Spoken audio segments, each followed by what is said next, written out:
Hey, good afternoon, everybody, and welcome to the studio. Hey, Cyber Citadel, welcome. Yeah, good afternoon. You're currently watching and drawing. Nice. So what are you drawing? I'm applying some more glazes today. Today I'm going with the jade and iron color and iron. So I've got some things that are just going to be plain iron. And then we're going to go with Starry Night. So this is, if I clean it off, the jade and iron.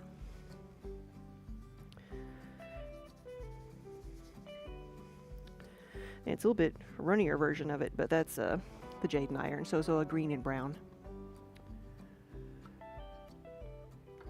Put it right there. And Kiba's here to help us out. Keep us in line. Mess up the camera with his tail. Hey, Cobalt Reaver. A girl surrounded by flowers. Holding a bunch of flowers. Nice.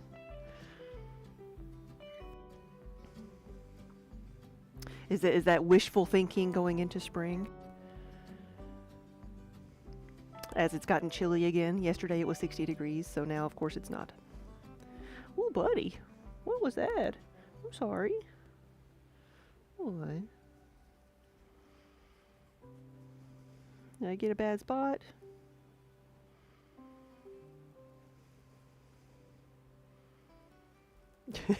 That tail, though. We're getting plenty of cat fluff into this glaze. Plenty of cat fluff. He is a groomer. He will sit there, and if you let him, he will sit there and groom you to death.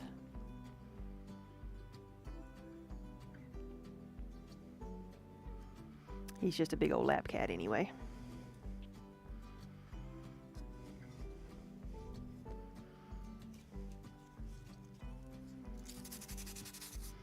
I've got a lot of different pieces we're doing, so we're doing some of the mugs, but mostly it's going to be a bakeware glaze.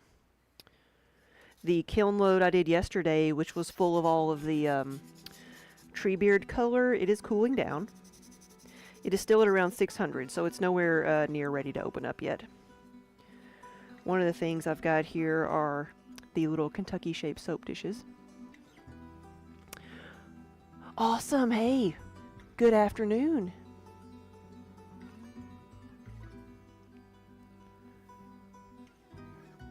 Wings, hey! Good afternoon! I saw that. I saw that. Yeah. You swatted at me.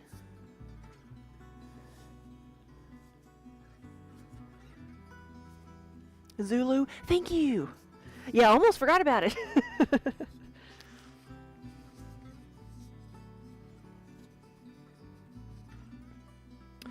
So this one is going to be, I'm going to dip it like 3/4 in the iron, then I'll come back with the other 3/4 overlapping with the jade, so we'll have 3 different colors here.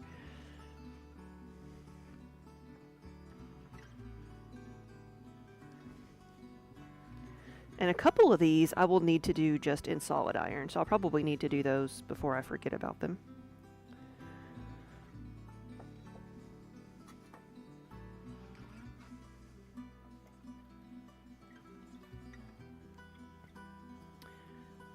Did you sit on my sandpaper?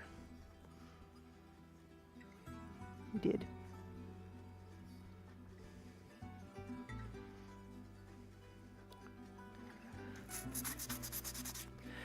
You've been taking your antidepressants lately? Good. I hope it's been helping.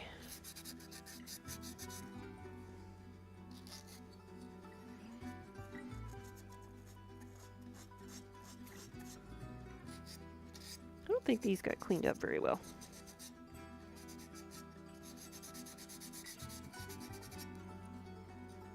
They had some rough spots on them.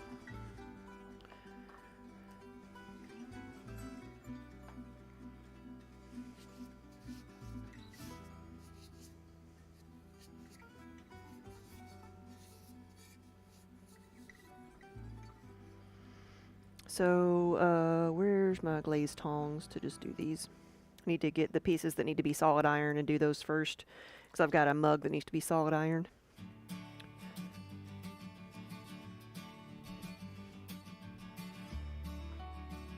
This is one that's a thicker glaze that doesn't run as much when you're applying it.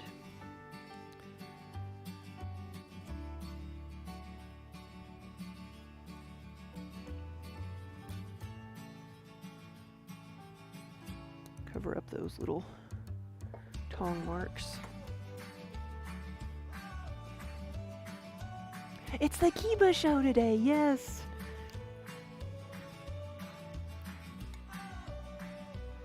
Let's name that fuzzy lump.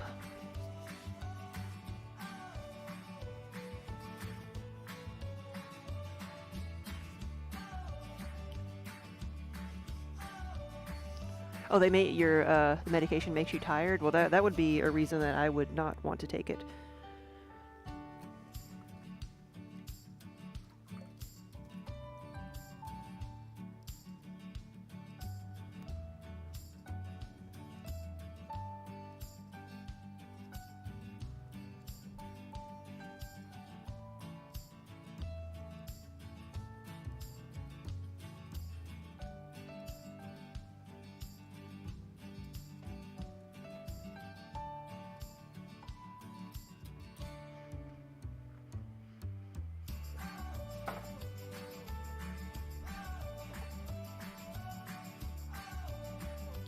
Get some more of these.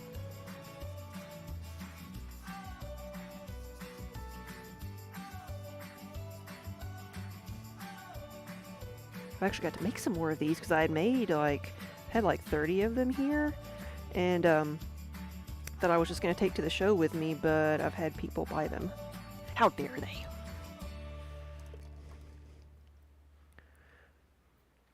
And some of the colors that were ordered were some of these like solid iron.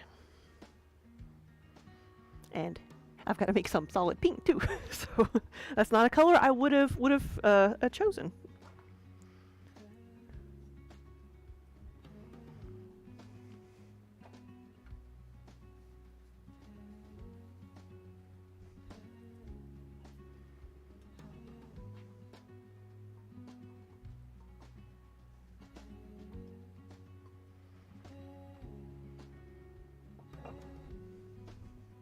All right, let me get my mug over here that needs to be this solid iron.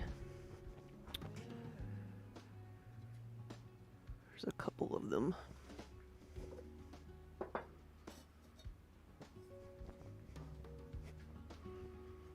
Mugs.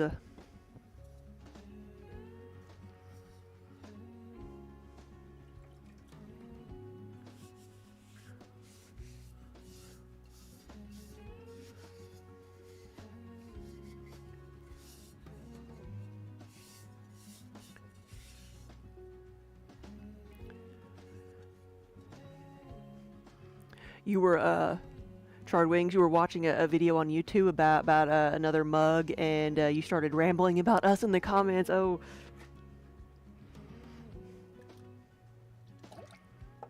Well, I'm not going to complain about that.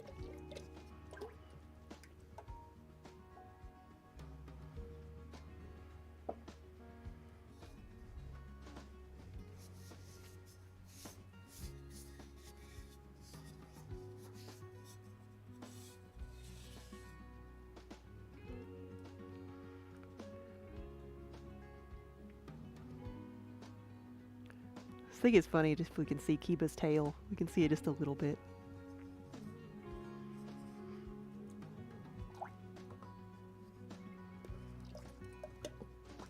So that you can see that he's not really asleep.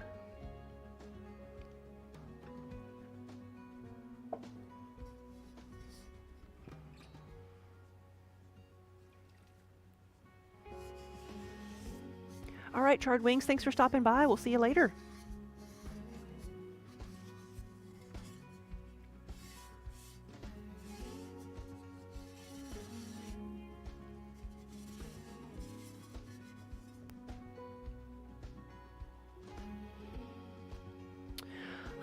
I'm gonna make sure that this is the right color just before I do this. Yes, fire opal. Okay. All right. So fire opal is kind of like it's a pink over brown, so it still needs to have the base color ironed first.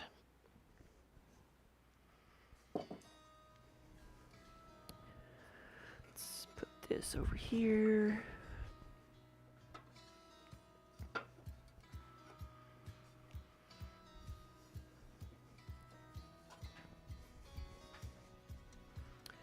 Now here's a larger version of the shape of Kentucky. This is, you may have seen me glaze some of the cheese trays yesterday. This is another one of them.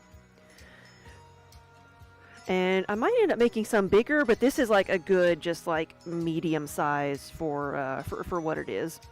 One of the reasons that people may choose to make use a cheese board made out of clay versus, like, you see them made out of wood all the time, or slate or stone. But clay can go from like the fridge to the oven to back again and to the table without like damaging anything. So it's a convenience factor. Let's see, I think I want to do this.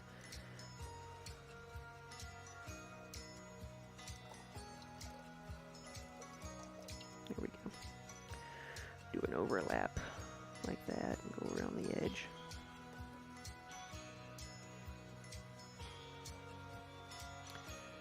Should get the inside there.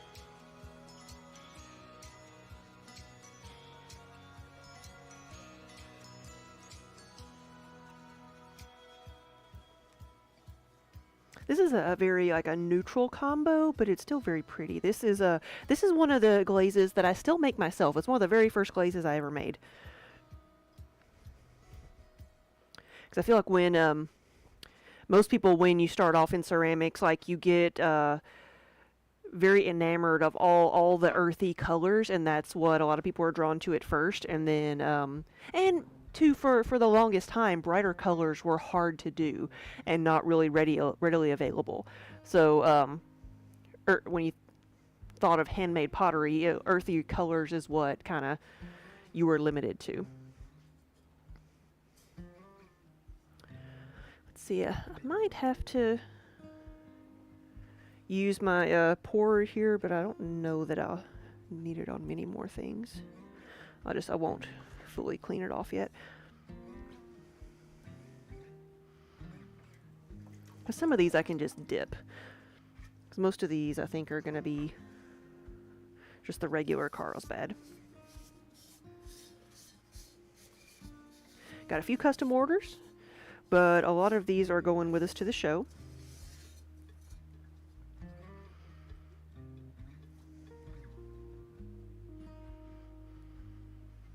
I always get kind of worried when I see a glaze like application this thick, but I know from experience that it's not gonna run that bad. Like, this could be a runny glaze, but I know just this one layer is not gonna be that bad.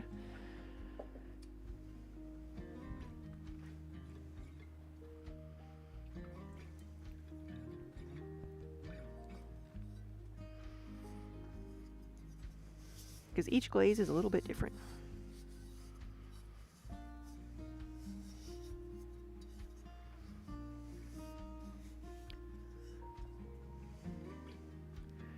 Hey Annie, yeah, you came to watch at a great time. It's the cat petting show.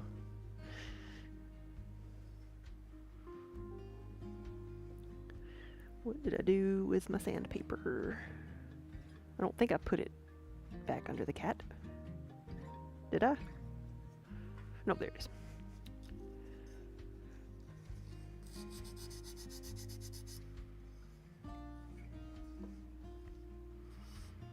See, he thinks he's getting away with something because he's in the way, he's on the wheel.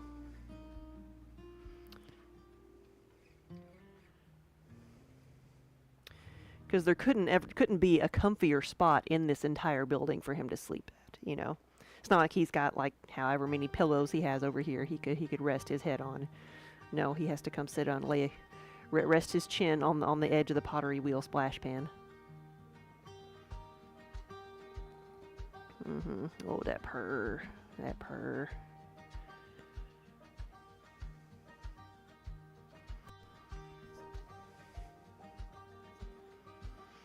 Let's see, we'll do it like that.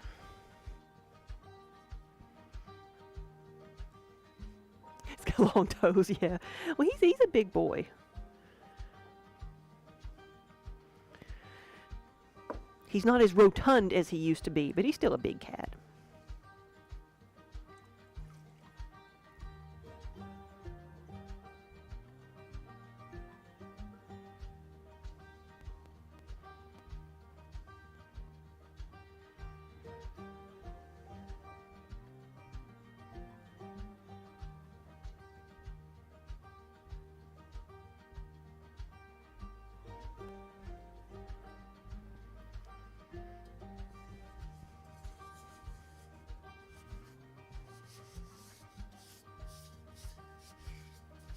How old is he? He'll be 16 years old at least this year. So this year, I always remember we got him around the same time. We got him in the summer of '09, and because that's when my niece was born. And so I can always remember how old he is by how old she is. And so he will be, we will have had him for 15 years this year. And he was full grown. He was a stray, so I just add a year. So he's got to be at least 16.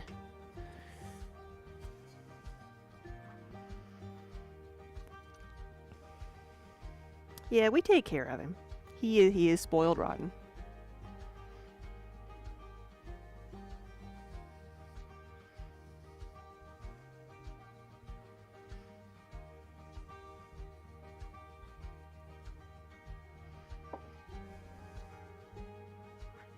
Make sure I don't have anything on my hands. His lack of a tail. Yes, his little stubby tail.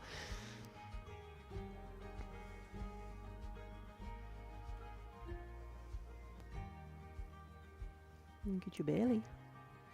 Get your belly.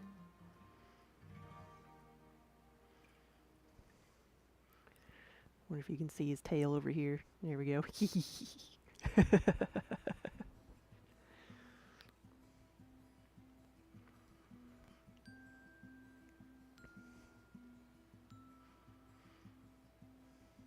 Nobody really wants to see me dip things in the bucket, do we? We just need to focus on Kiba.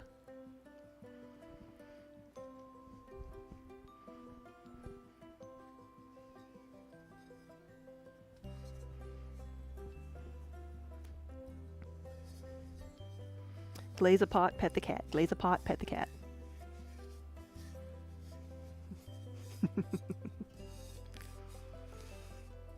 He's just a bonus. I say he's the true star of the show. I'm just the sidekick.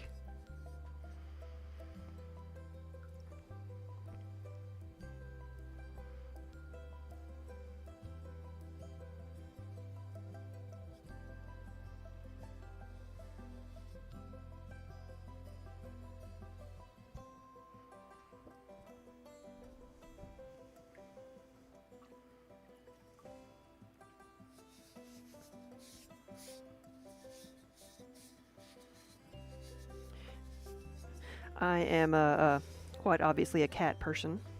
But if we have any dog lovers here, we have ones that say, I like big mutts and I cannot lie.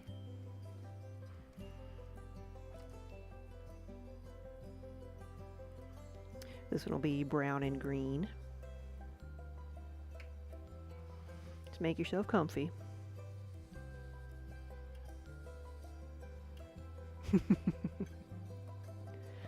And this is the glaze color that we're using, that we're doing with all of these. The first ones that I'm doing, it's going to be the jade and iron, so the brown and green.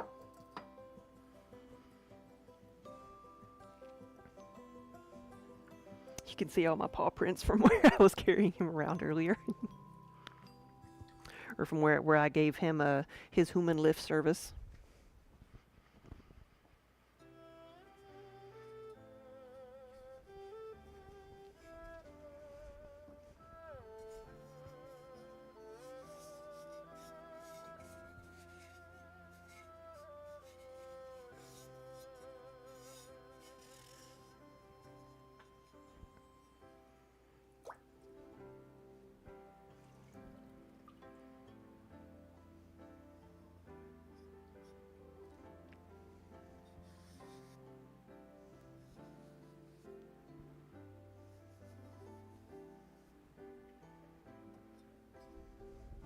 This is going to be a soap or lotion pump bottle.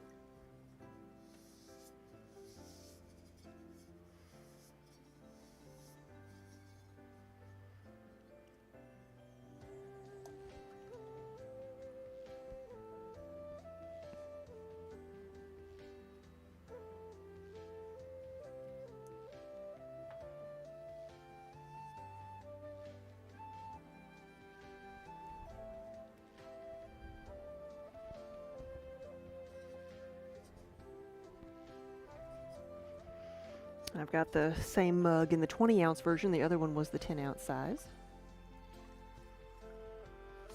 We actually have a couple of these in stock.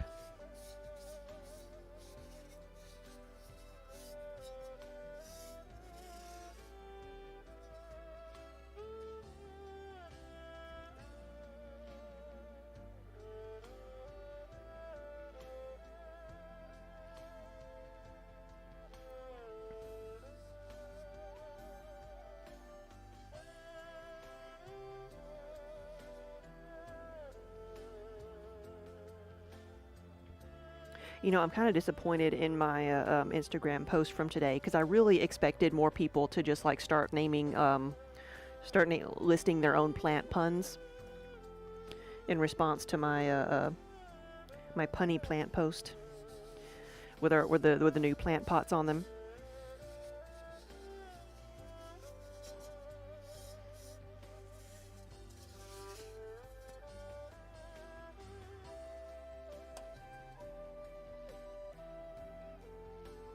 So if you feel like it, go add some puns for me.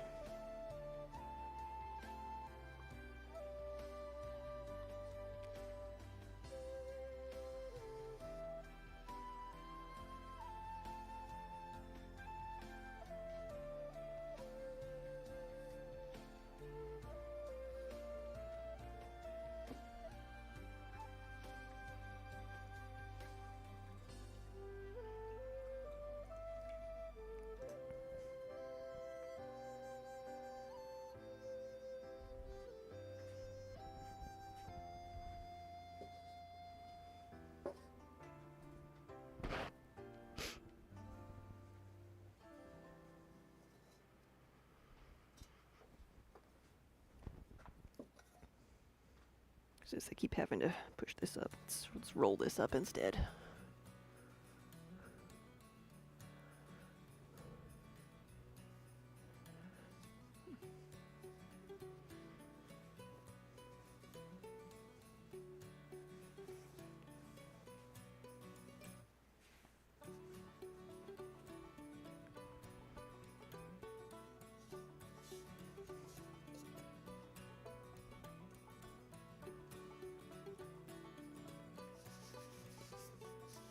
What I put on there, our plant pot collection is growing, and then they make me want to sprout. The tie-dyed apron is smart. You can't tell where the glaze stains are, yeah. And it matches everything. Doesn't clash with anything. I actually started off with a different tie-dyed apron when I was in college because we didn't really have lockers or anything. So I had, my mother had a tie-dyed apron that she had gotten from work, and she gave it to me. I'm like, I'm going to use that one because that way I'll know if somebody steals it.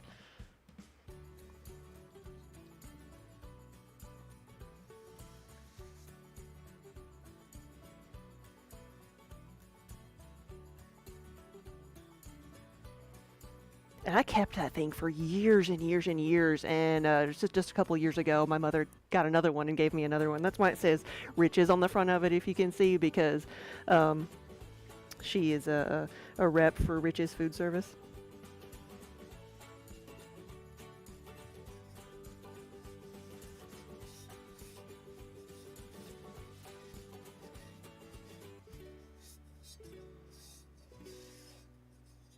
So now I collect them. We have several in here now.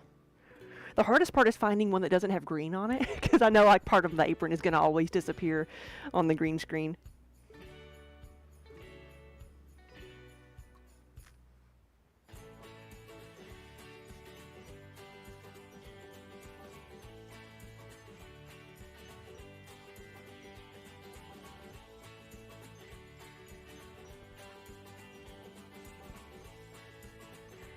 Yeah, we should get our name. Yeah, we've got the other ones I have that are just plain, like we have like screen printed our logo on it.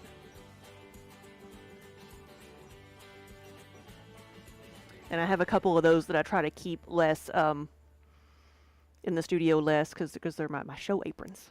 So they're nicer.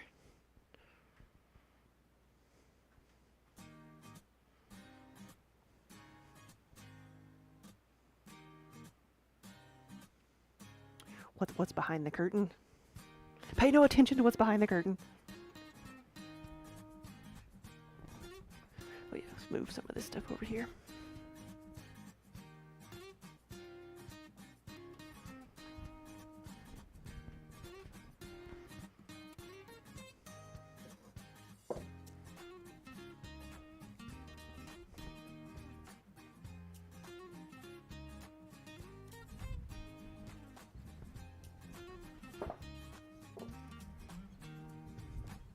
What's behind the curtain? All my shelves and clutter and bathroom.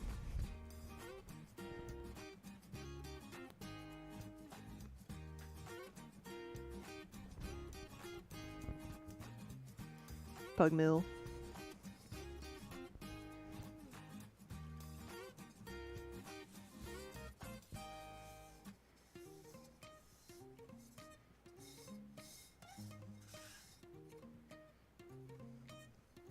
This is a garlic keeper.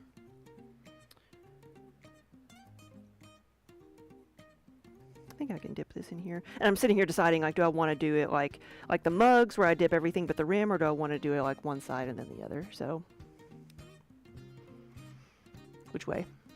I'll do it side by side. That'll actually be a little bit easier. Let's do it like that.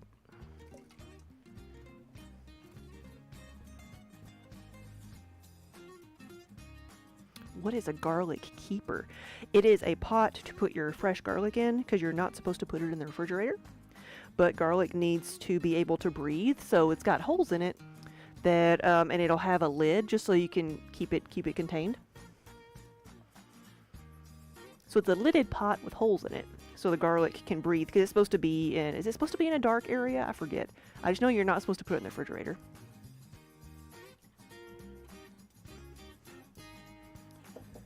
Go diagonal. They've gone plaid.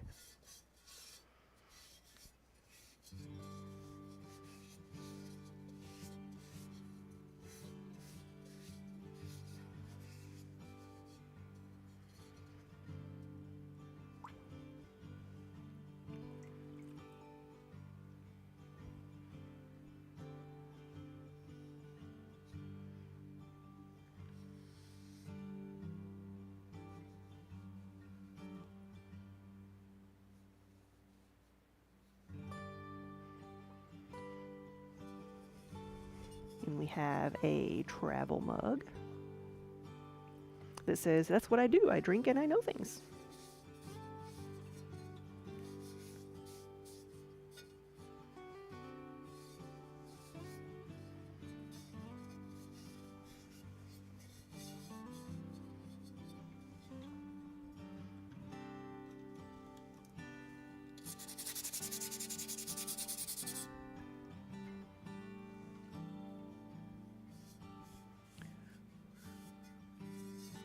Welcome back, everybody.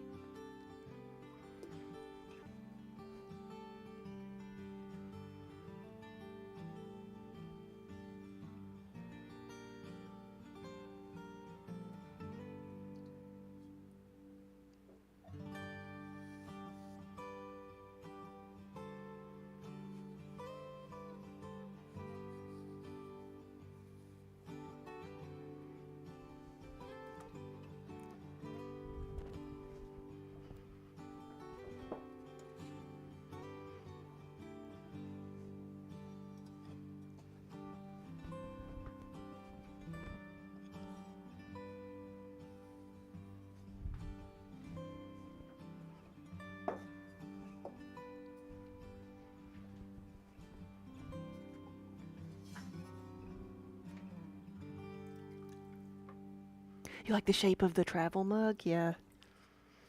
The travel mugs are 16 ounces, where the regular mugs are 20 because they're wider. So even though it looks bigger, it holds just a little bit less. Is that the? No, that's not the heat. Yep. It's not a machine. That is actually rain. Just hope it doesn't turn into snow tonight. This is another of the mini mixing bowls.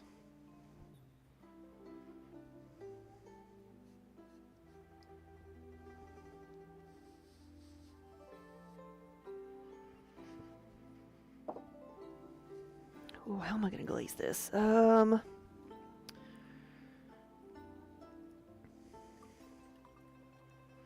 think side by side would be best. I think. Shalane, hello, how are you? How have you been? Yes, today is the Kiba show. We are a cat petting stream with a side of pottery.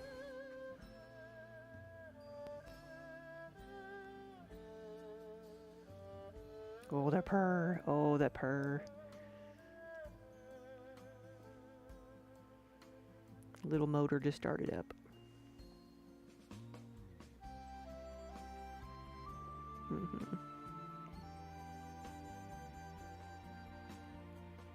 Winding yarn. Well, I know that takes probably both hands.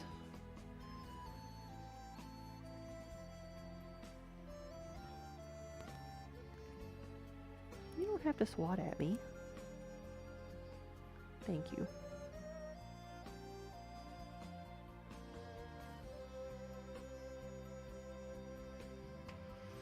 So let's try to dip this and then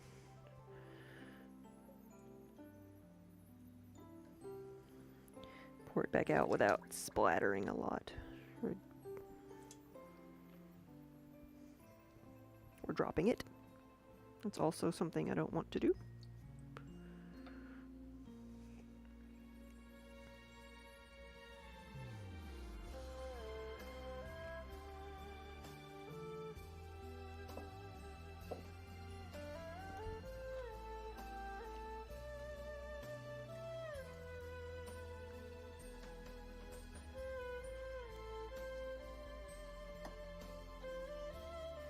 So here's some more of our plant pot puns. Also alliteration. I believe in you.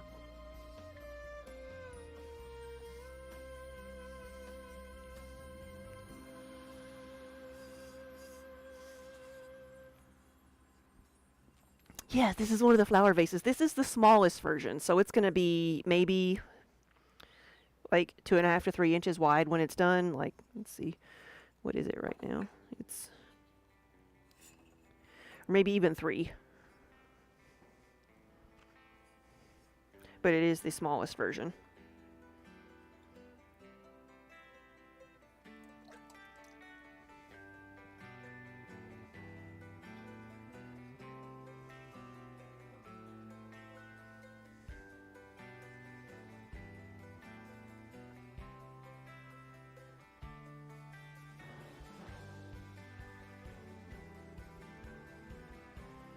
And then this is the medium size, so it's going to be more like, 4 to 5.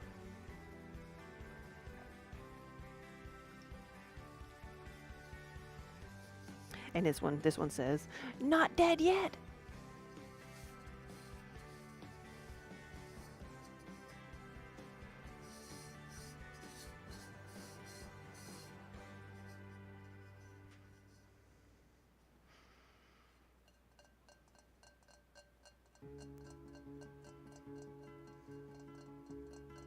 Yeah, I think we'll do it the same way.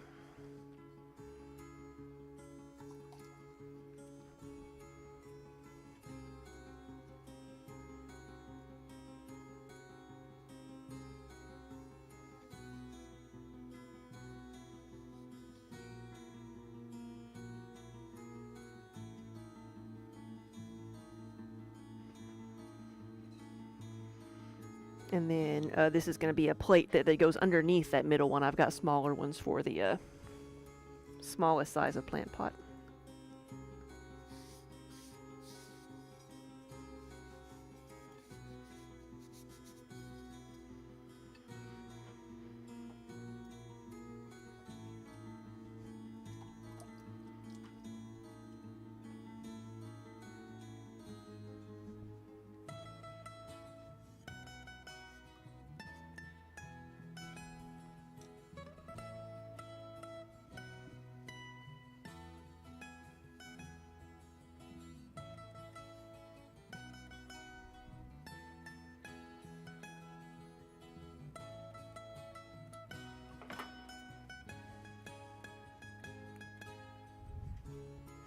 Oh, you know what? I probably should have made that two different colors, but oh well. Too late now.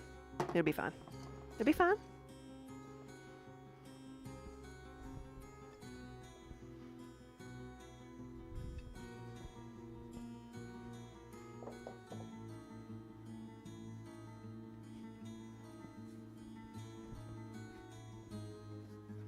This one is the oil bottle, and it has the pinch marks to give it a good grip.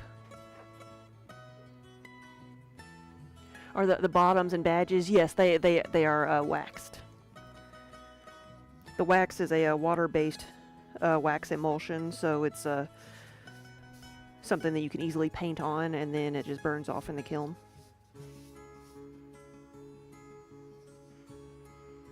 Hey, Minnie. Come on. Mm-hmm.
Mm-hmm. As much as I want to see Kiba's tail flopping, there we go. Now we got both of them.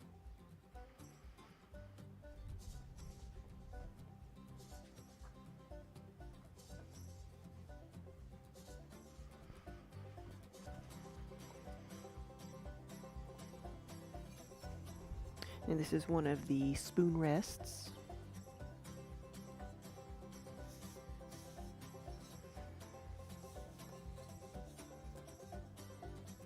It's nap time. Minnie's making biscuits.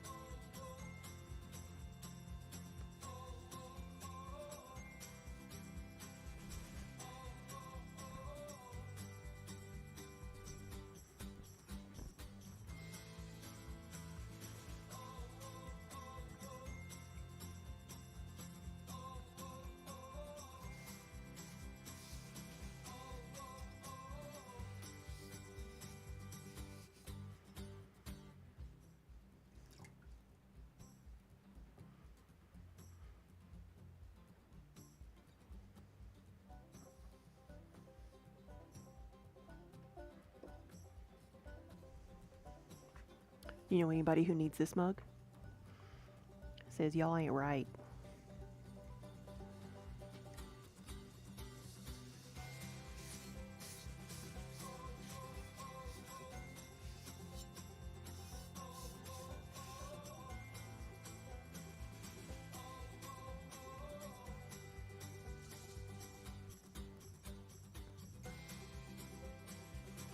Pairs perfectly with our mug that says bless your heart.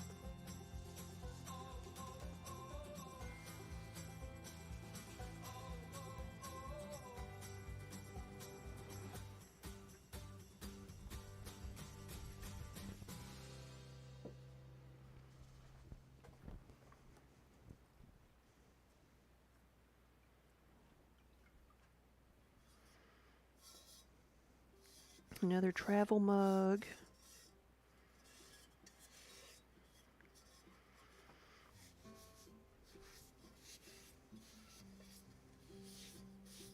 This time it's one of the Prancing Pony travel mugs.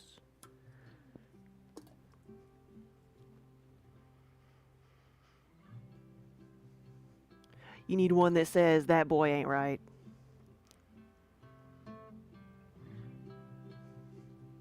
Because your boyfriend portrays himself as Bobby from The King of the Hill online as a joke. Yeah, I can do that for you. Because we do that all the time. We have the custom listing where you can like type in whatever you want.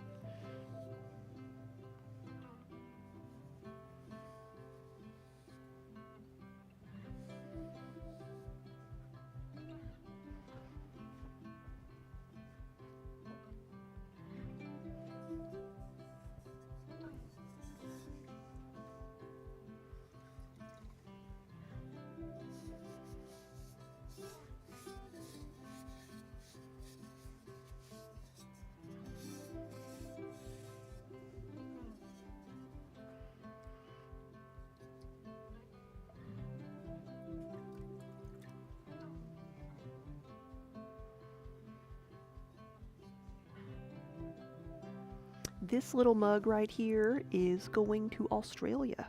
It's like we can ship it anywhere in the world.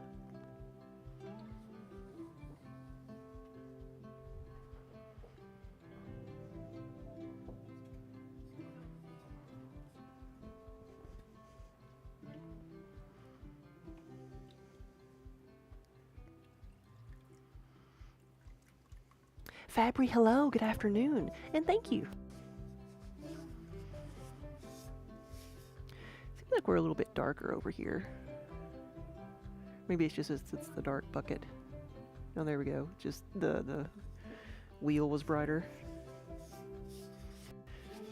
The lighting is not really meant to show the floor.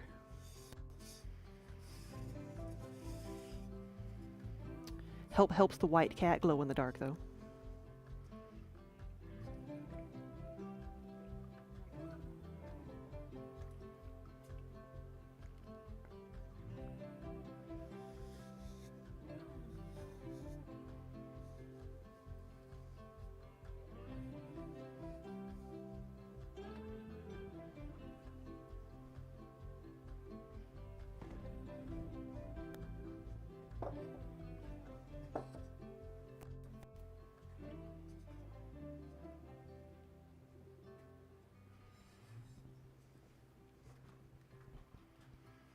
Interesting clay we've got on the wheel. Yes, it's a new, very lifelike sculpture.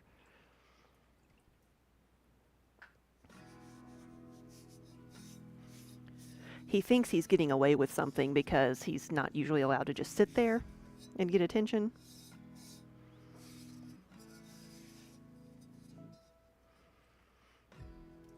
Because we obviously don't have any other comfy places to sleep in the studio.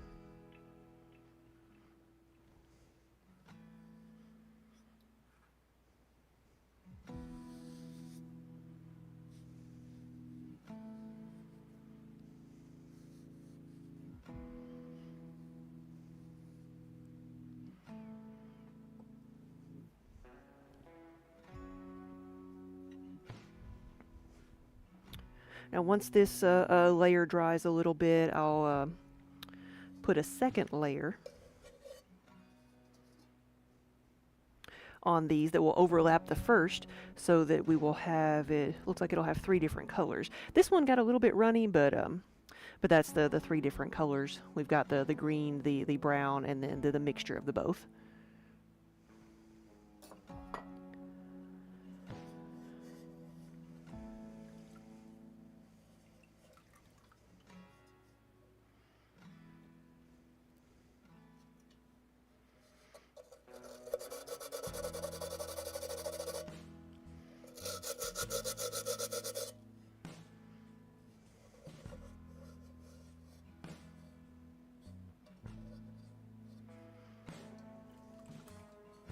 So this is one of our wall pockets.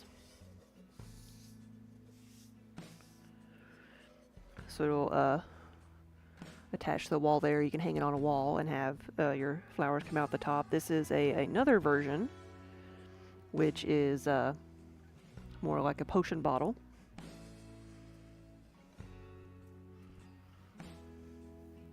Did we get hit badly by the cold and ice last month? Yes, not as bad as some. We're in southern Kentucky, so we ended up getting like around 4 inches of it here, whereas like Nashville and a lot of Tennessee got 8 to 10 inches. So we didn't get it that bad, but it shut us down for about a week because we just don't handle that type of stuff well.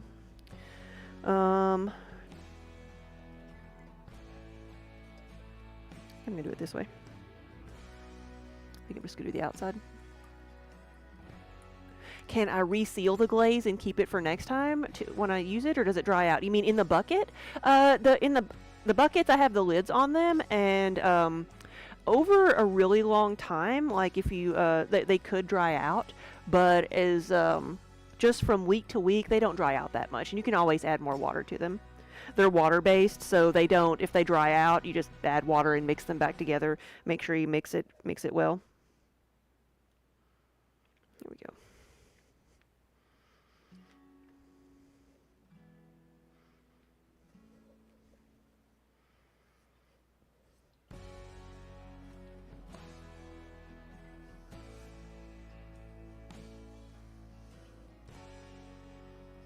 Whereas so most of the pots are gonna like fire like standing up like this. This one's gonna fire flat, so I've got to like be careful how much I put around the bottom, because this glaze here doesn't have that far to run.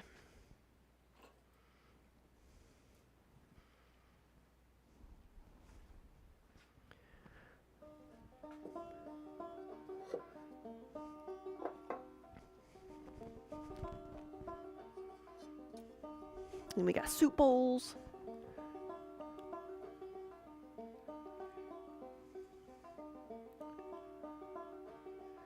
Yeah, you got shut down there as well. A lot of snow, and extreme cold was the worst part, because yeah, we got to what, like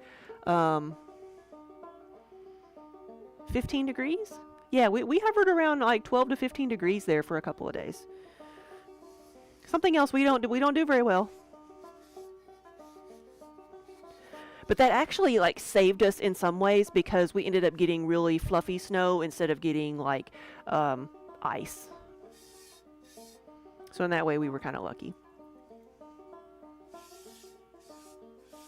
Your glazes like to turn into bricks at the bottom of the buckets when everything separates out. Yes.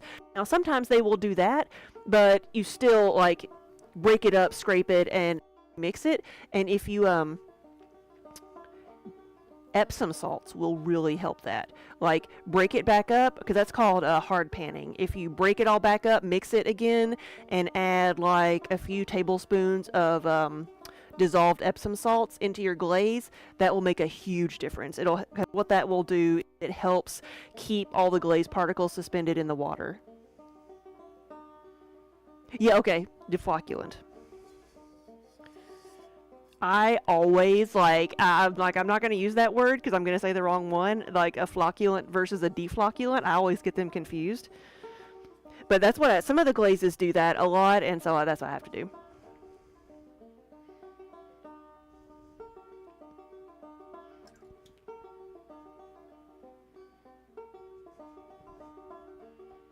Sounds like a dirty word. What was I talking about one time? Oh yeah, no, not as bad as a jolly jigger.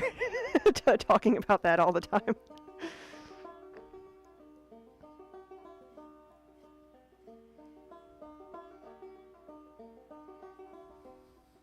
It's a contraption that it's a technique of forcing clay into molds, but it's a jolly jigger system. See, corgi. You can look it up. I promise, it's a ceramic thing. It's a technique.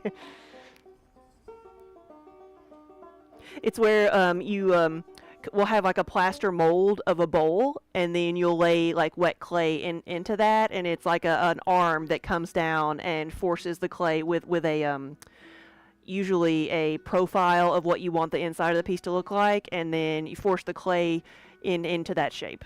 That's what it is.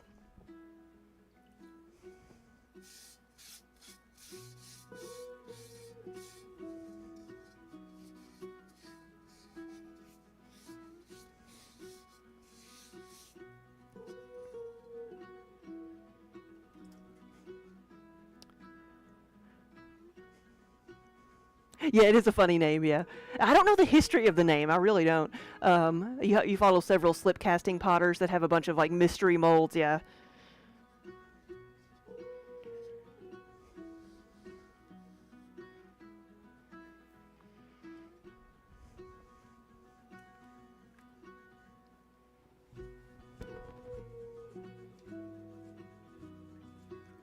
Like I get the jigger word, like I can see that because that's like, oh, okay, you're just gonna kind of like jigger it into place. I feel like that's more of a familiar term.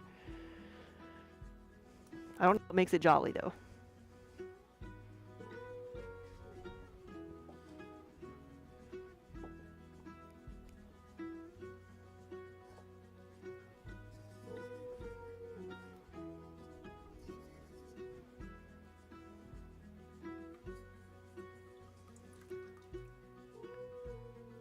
Oh, really?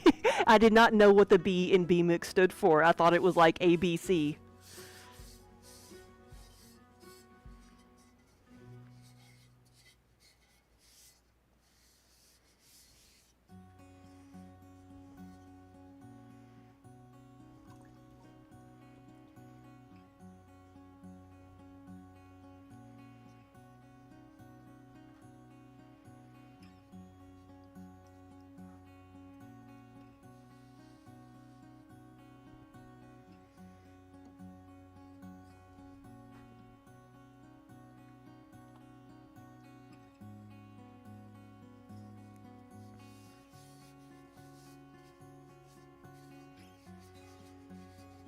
Now I want to know the story behind that.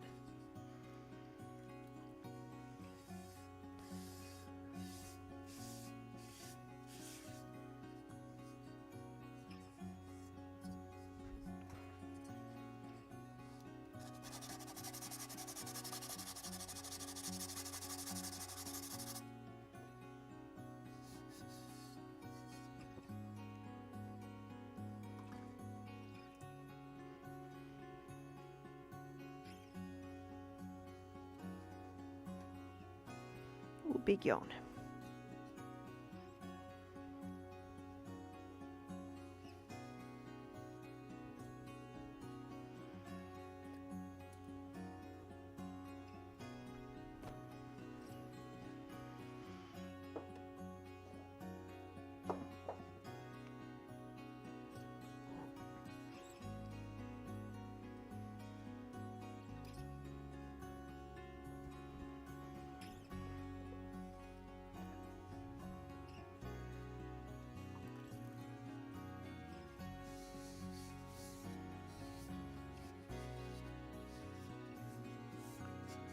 Oh, okay, that was someone's name. Oh, wow. But nobody wants to use the butt mix. I don't know. That they could be missing a huge marketing opportunity there.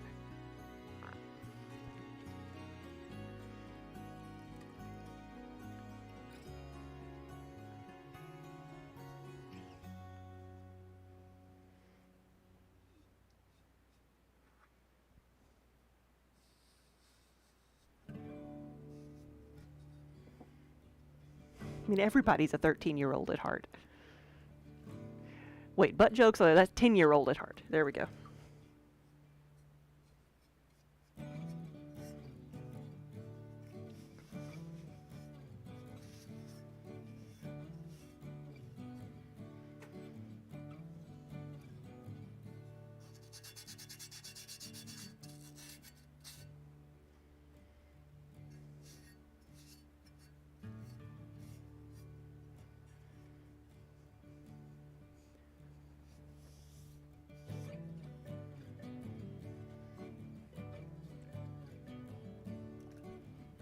What you doing, buddy?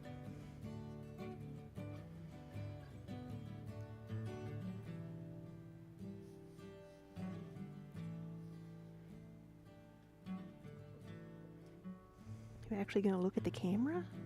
Hmm. Here we go.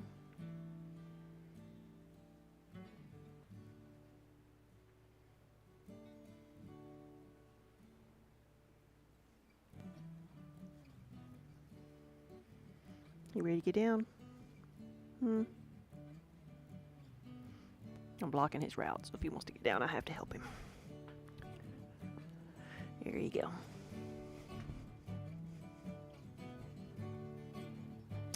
Do I dip from the opposite side on the second pass to fully coat? Yes. And then it'll be like the other side, 3/4 of the piece.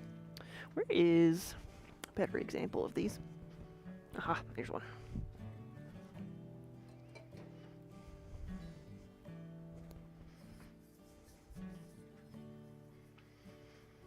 So this is like the mugs. So the iron goes up to here. For the mugs, we'll put the jade on the inside. And what I actually do, what seems to work a little bit better, is I will dip the rim or whatever is the exposed clay in the green, and then I will brush it on because it is kind of thick. And I think I ended up like not liking how much it ran on this one, so I started like brushing a thinner layer on. And I like the way the brush strokes look on here, because you can't really tell it's brush strokes, but it looks like there's a lot more variation in the glaze. So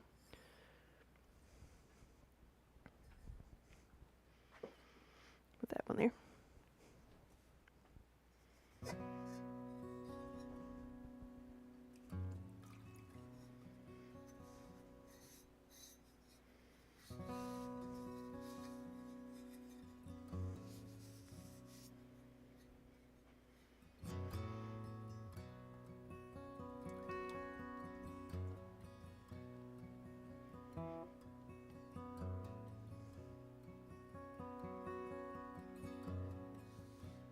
I've got some that will be just this iron by itself. And by itself, this is what the iron is. It's this is really thick, so it has, you can see a lot more of the models.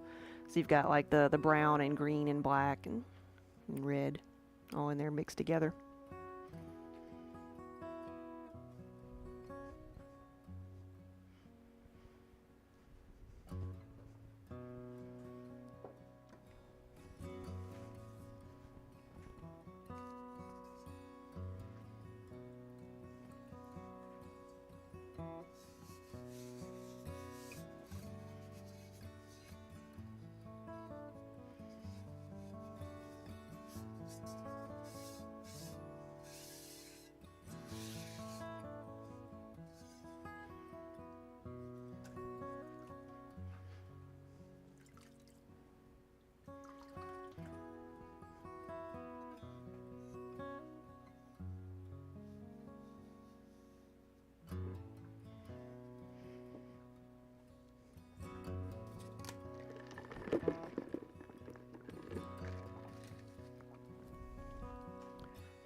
Running a little bit out of table space. But look, I've got a table up here.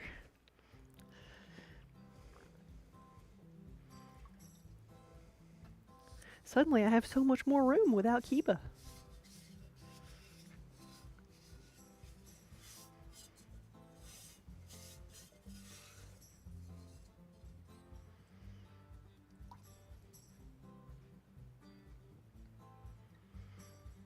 Minnie's had a hard day of playing. We finally unloaded all the Christmas decorations that we'd had at our shop in Nashville, like back into the studio here, and so like Minnie has been playing in the Christmas tree parts all morning.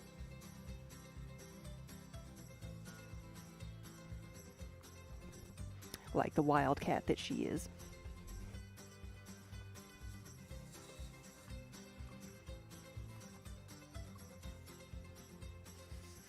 Right, more table space.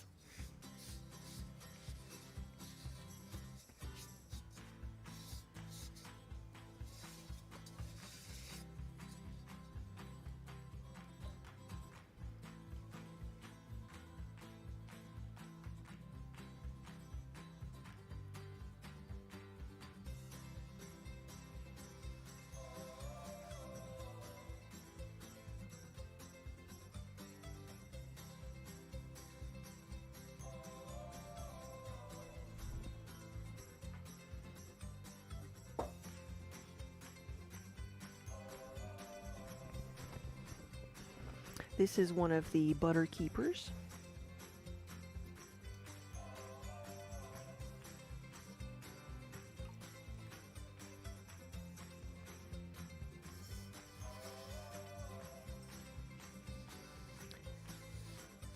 Now when I fire it, I will fire it together like this, so that's why I've put wax on the top part and around the rim of the bottom part here.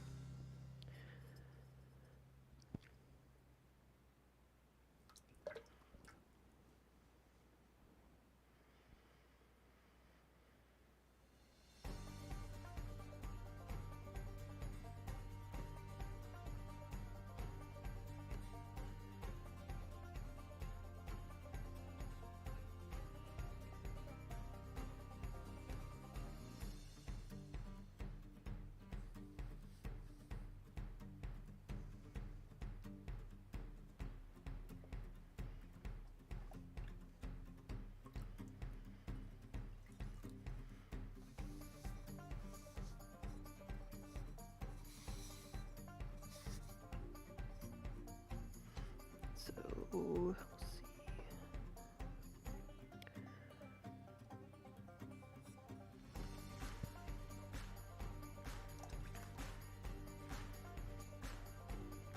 Try to make the top and bottom match as much as I can.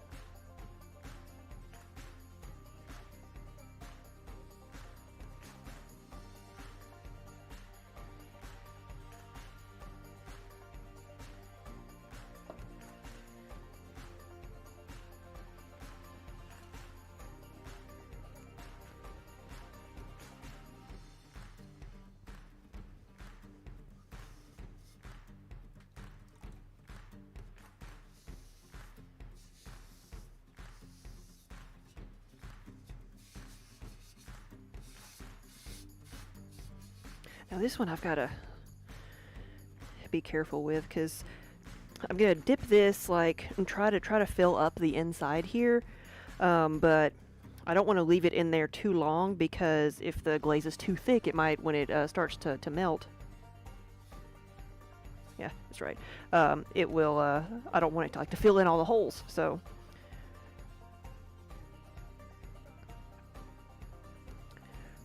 Let's do that, and then I'll turn this off.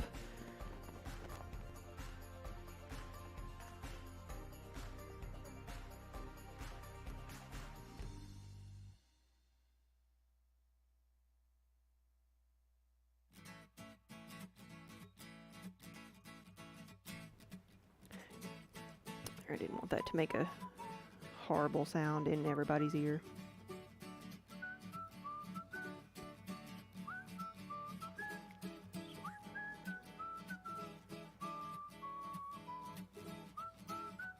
There we go.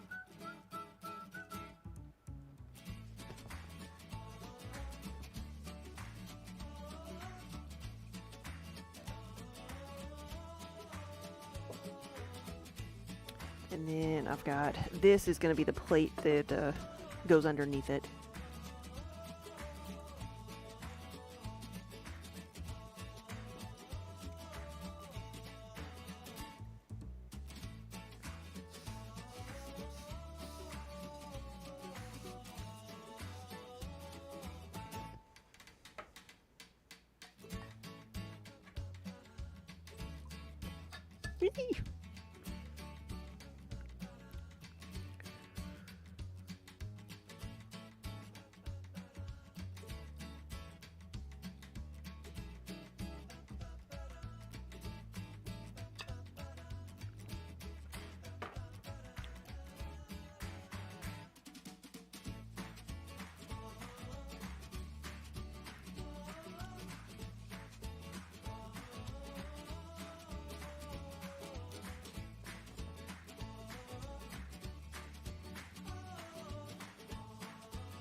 No.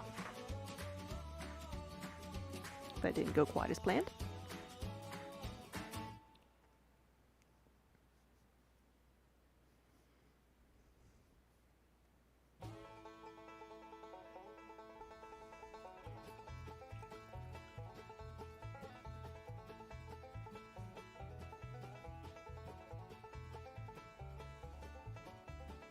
All right, and then we have a brie baker.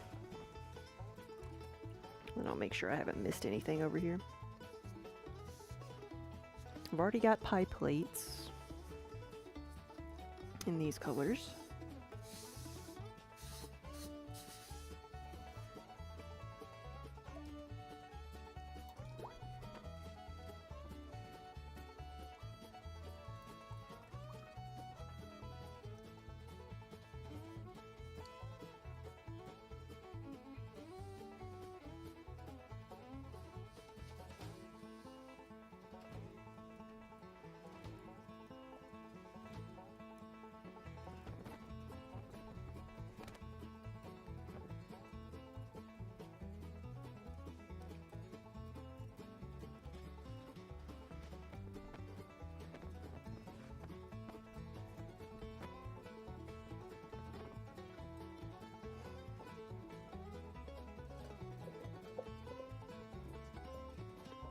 All right.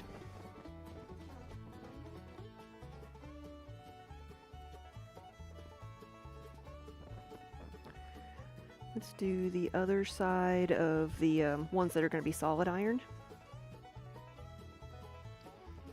I've glazed the inside, now we'll glaze the outside. This just helps the piece dry out so much quicker if you only glaze one side of it at a time.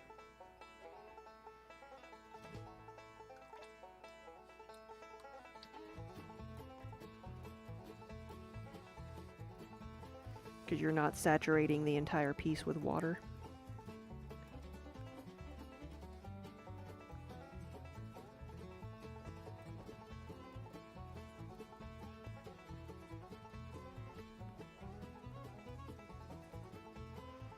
You're liking the bluegrass? Yeah, this is the folk channel. So I use Pretzel Rocks, which is a station that provides copyright-free music. And they have several different like stations and genres, and this is their folk.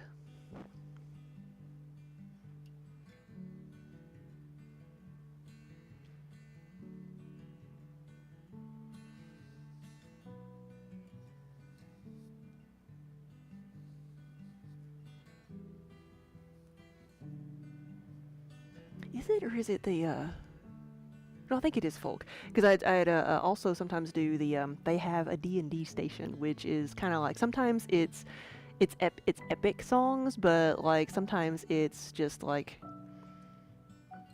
it's more like this, it's more like folk.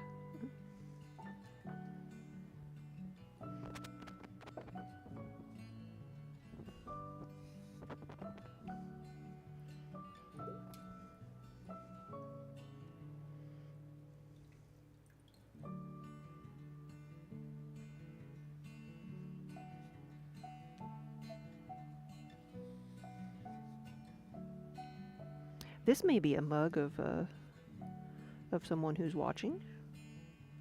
If you tell me your screen name when you place an order, then I can do a shout out when I'm working on your mug, but I know this is somebody's logo.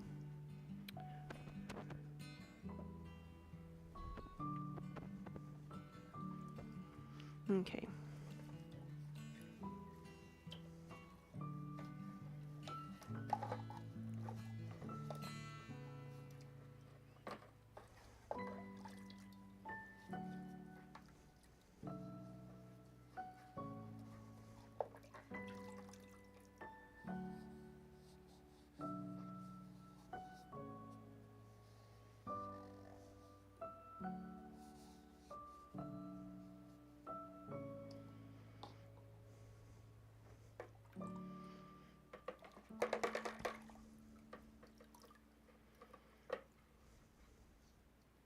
I am going to swap out my water because my water bucket looks just like the glaze bucket, and then be right back.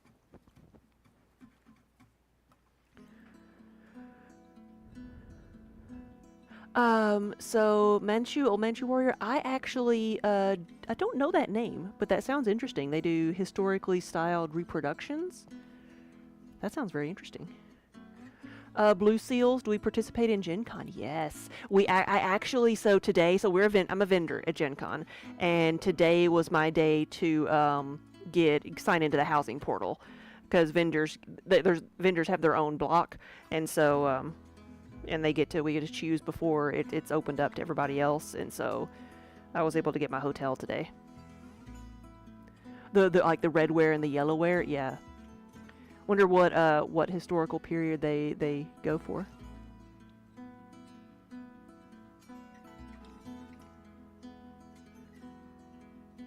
Blue Seals, you're gonna be there this year? Good. Yeah, no, we've been to Gen Con many years, even before we were vendors, and we were on a wait list for a long time too. So it took us a while to become a vendor, but we love it there. Love it. All right, let me go swap this out.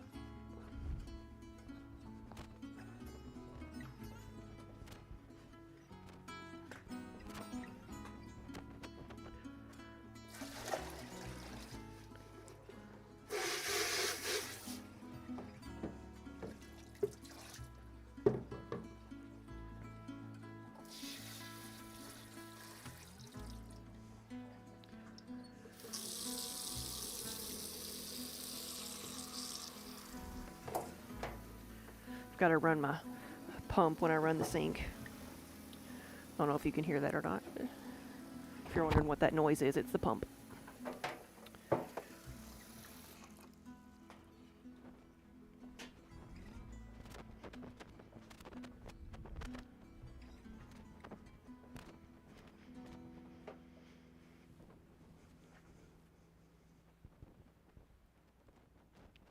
You do Revolutionary War reenactments, and your wife has quite a few of her pieces. Nice.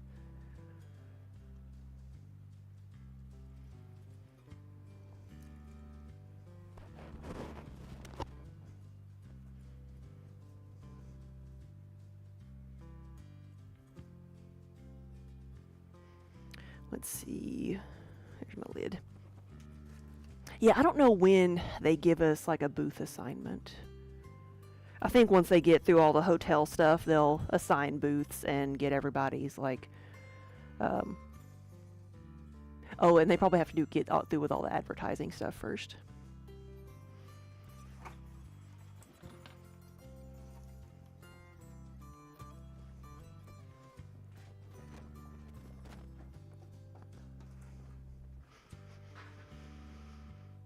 All right, and where is the black? Actually, do I try to do the black pieces, or do I try to move some of this? I'm gonna have to spread out a bit anyway, because I'm running out of space.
Yeah, somebody was talking about hard panning, the glaze hard panning before, and this is this one keeps wanting to do that.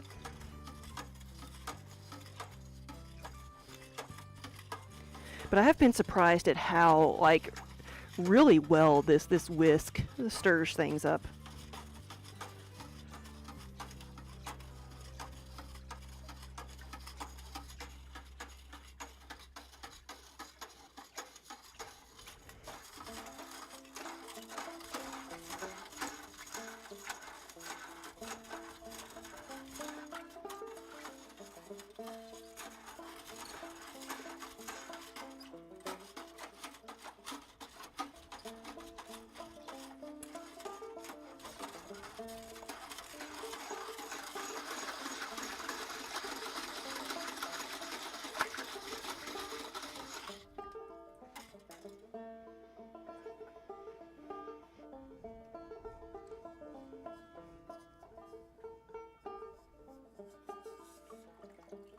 No more drills. I've gone through enough of the drills that I don't decided not to use them anymore. Actually, so when my last one died, Colleen sent me that whisk as a joke. And I used it because like I had to one day, and I'm like, you know what, this actually works pretty good.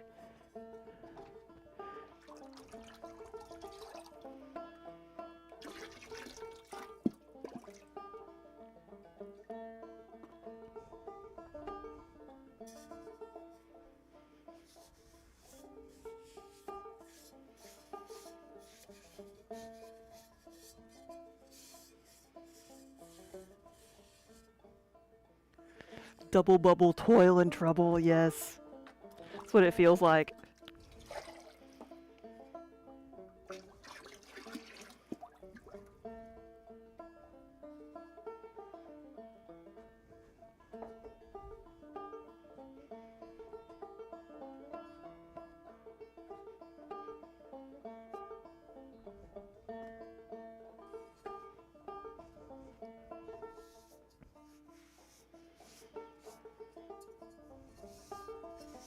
So here's another one of the little bourbon cups that have the thumb rest for a grip.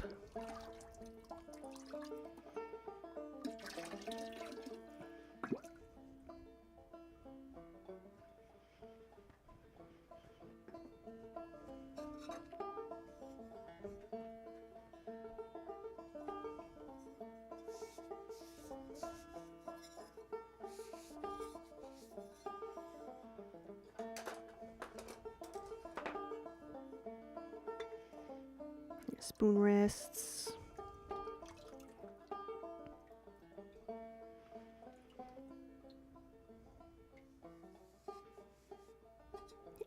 Again.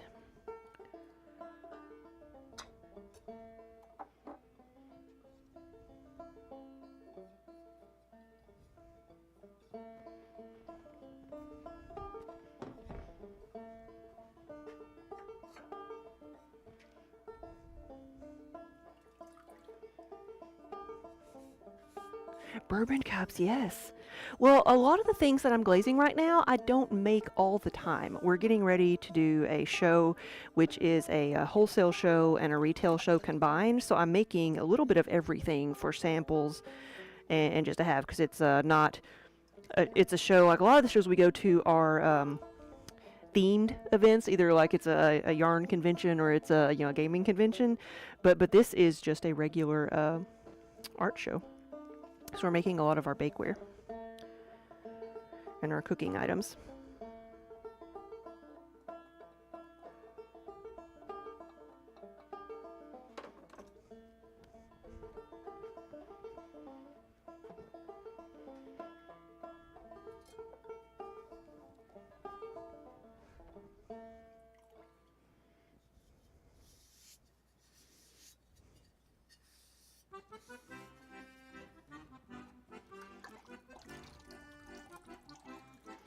Another lotion pump.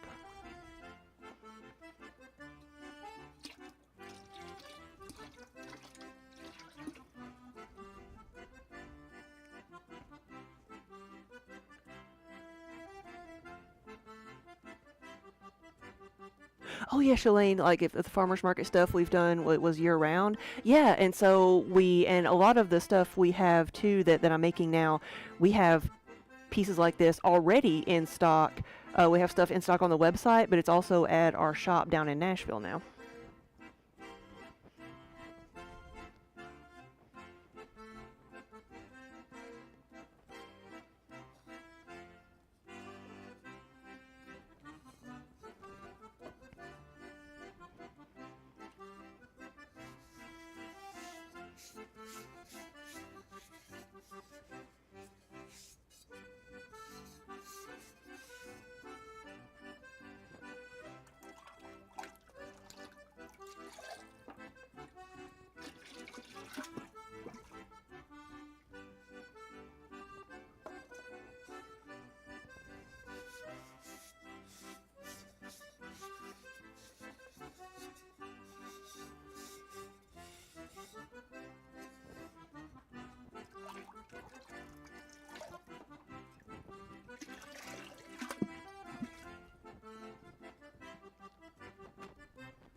Yeah, the little bourbon cups are not on the website yet, but if you search for bourbon cup on the website, it'll come up with this one because it's the molecule for bourbon inside the shape of Kentucky.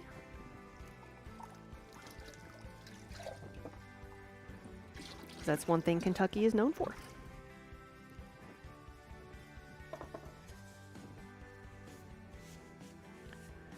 During the blizzard, you realized you needed more mugs, yeah.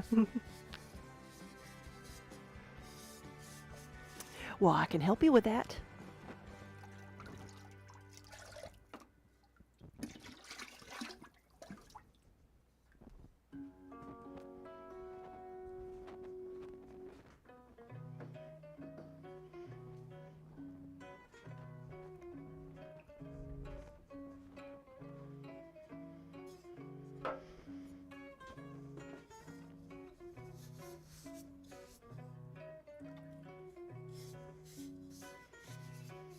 This is one of our newer designs this year. It was a custom order, and then I made more of them. We have the Tree of Gondor for the added to the Lord of the Rings options.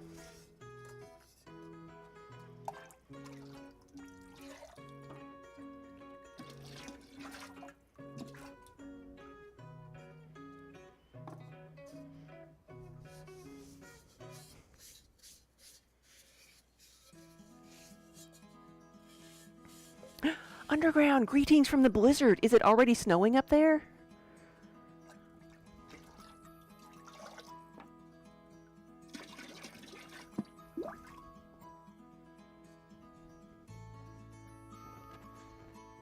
Also, how badly did your cat break that mug? Is it something you can glue back together? Or are you not going to give him another shot?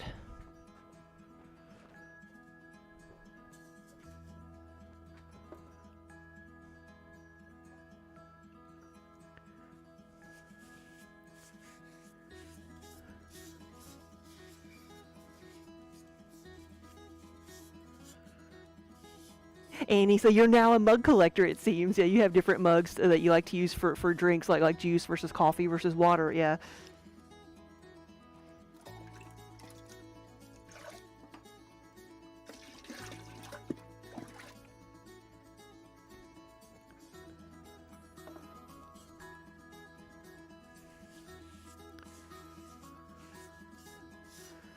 More like fog that is solid. Ooh. I know we're getting the rain, but it says it might turn into snow, so we'll see.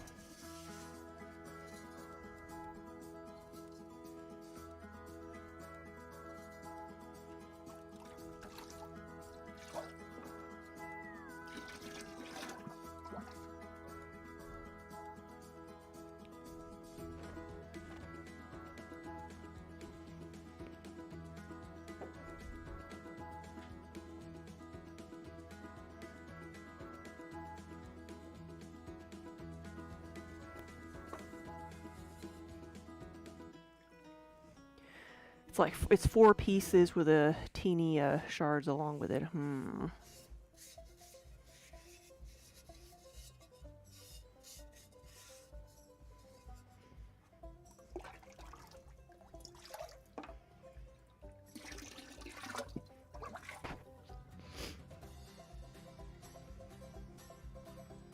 It's like maybe you could fill it in with the E6000. At least then it's would still be waterproof. But again, you may not want to give the cat another shot. Watertight and food safe. I gotcha.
They will get another chance. Maybe Velcro strips next. Yes.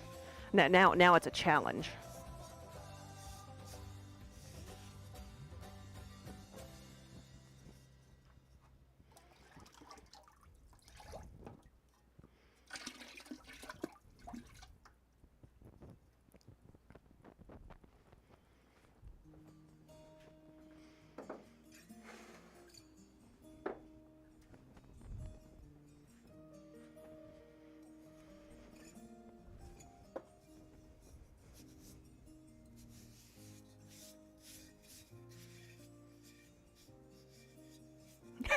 Yes.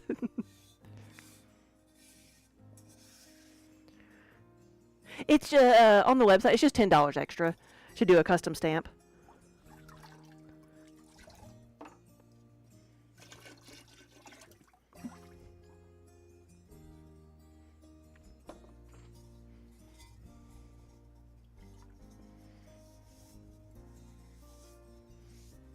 But let me think. If I use alphabet letters, I wouldn't have to make a stamp. Hold on, we got somebody in here. Be right back.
I'm back.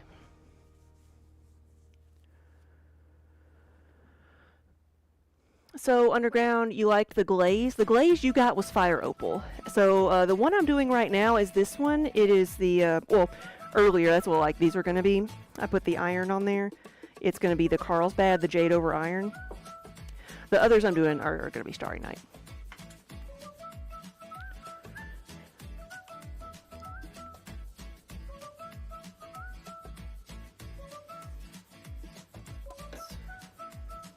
Dip this one.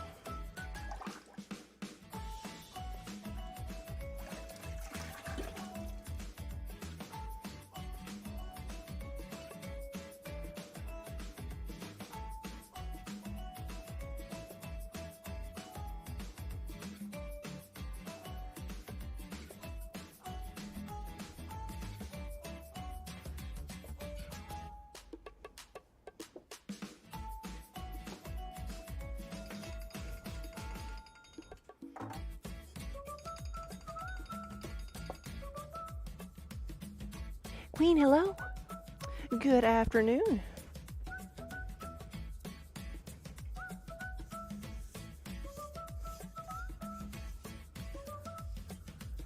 Shalane, you have unicorn and starry night, and then and a green on green like the misty forest, light green and dark green. Gonna mix this one up a little bit more. It's starting to separate.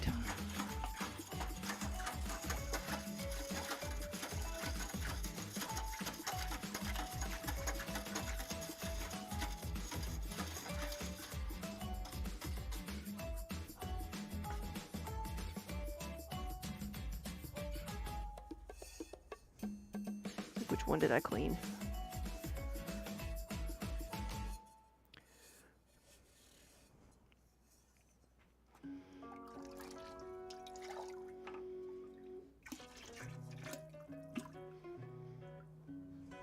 Misty Forest is the kiln load we unloaded yesterday. And then what's cooling down right now is a kiln full of the Treebeard glaze.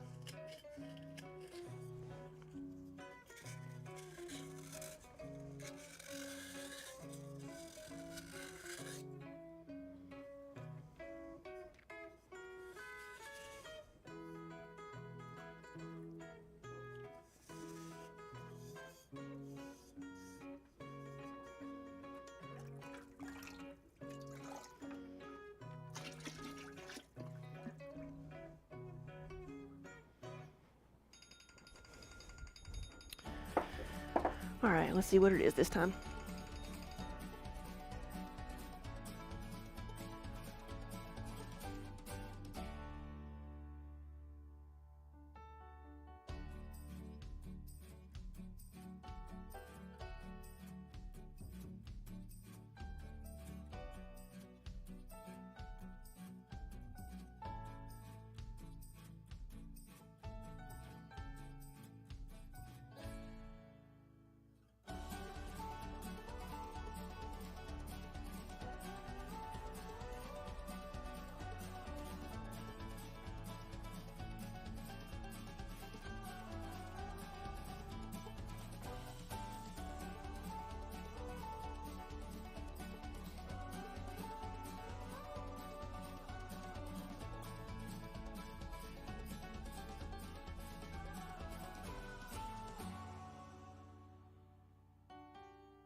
I think we're back. Yep.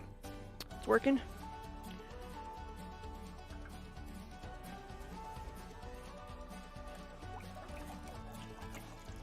I've got all my little Kentucky dishes here that I will glaze solid black. I'll make a lot of these blue and black ones because Kentucky is the bluegrass state.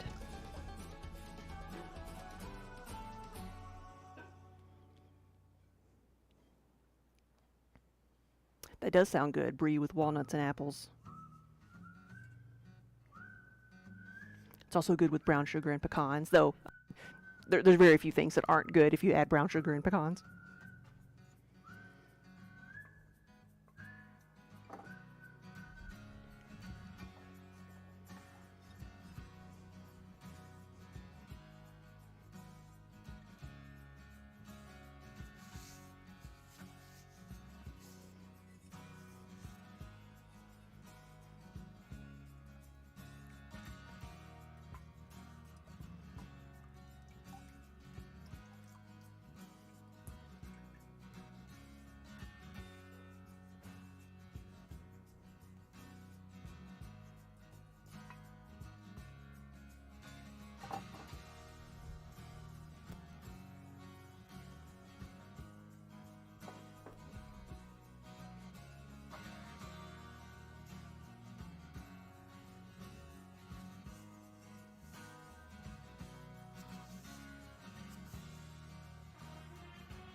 think I didn't check some of these before I just threw them in the kiln. They didn't get cleaned up that well.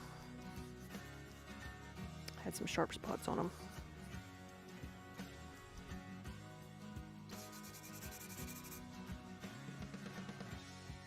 Here we go.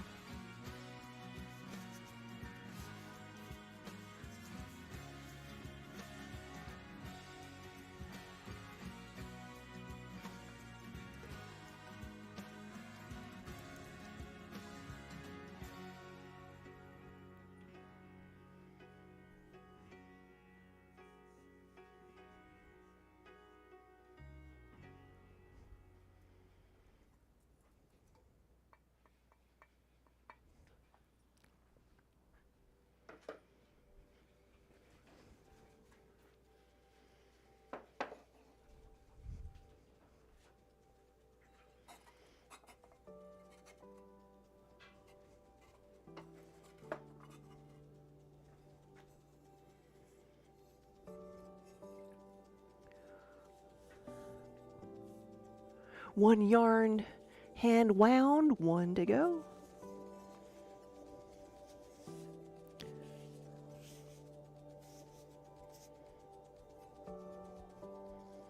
At first I thought I read like wound, like wounded hand, and I'm like, how do you wound yourself with yarn?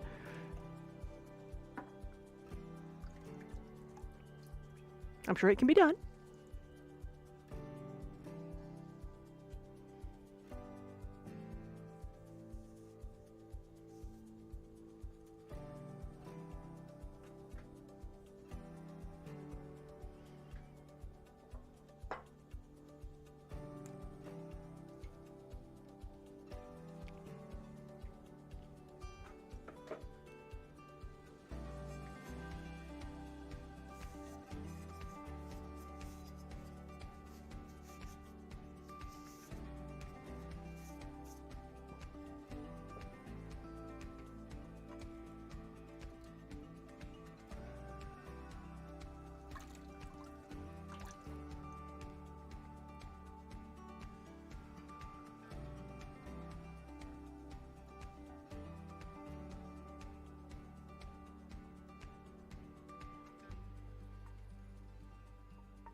Oh, let's you have one more there.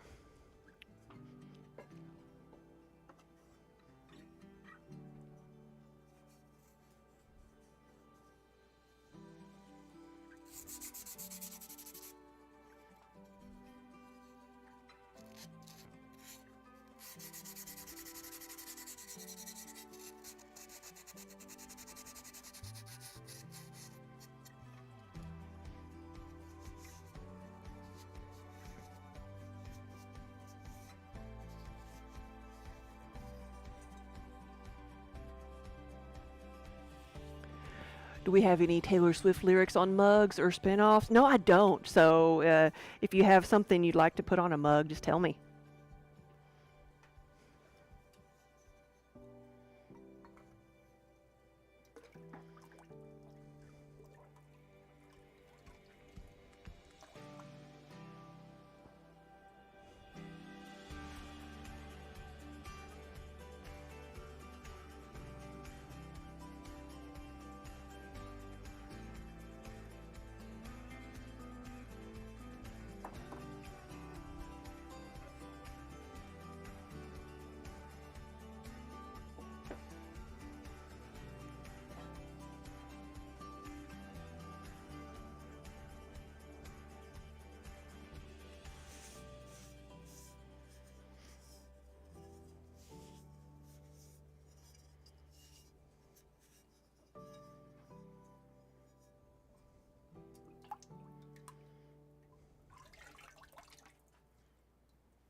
And this is another one of the shaving cups.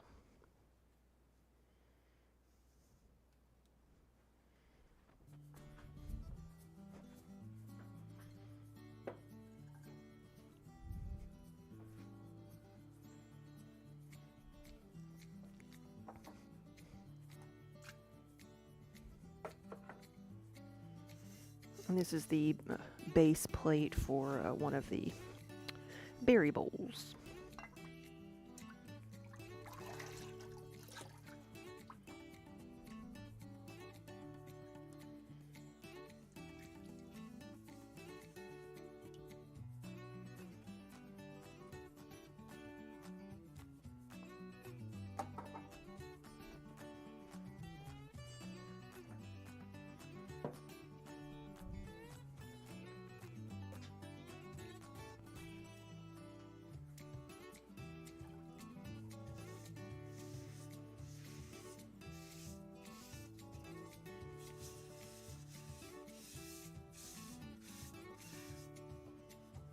And here's our berry bowl.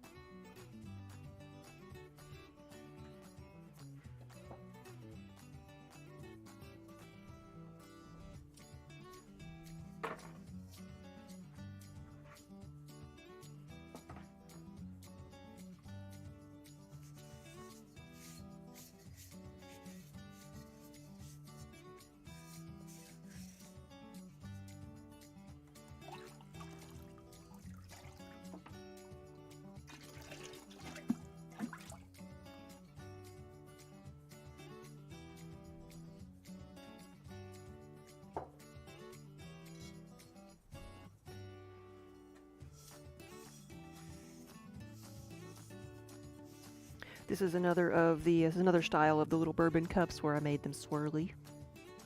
Which I like, besides just the way that I like the look of it, it also gives you something to kind of hold it with. Some texture to hold it with.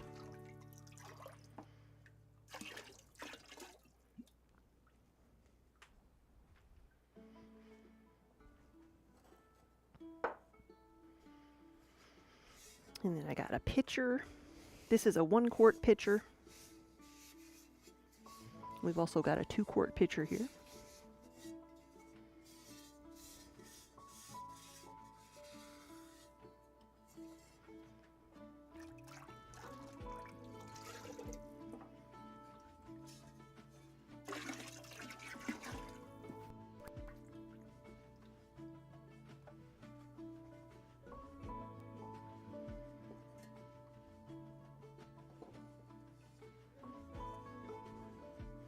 I think I'm just going to dip this whole brie baker. We were talking about brie bakers a while ago. Little shallow baking dish.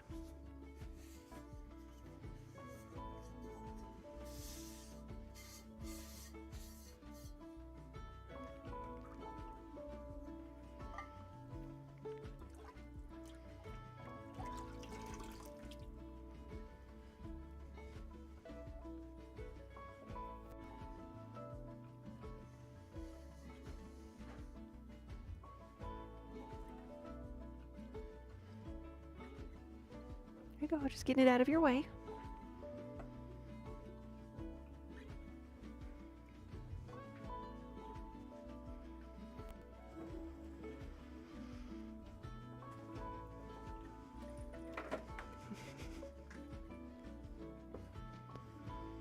Mm-hmm. Ooh, Miss Feisty.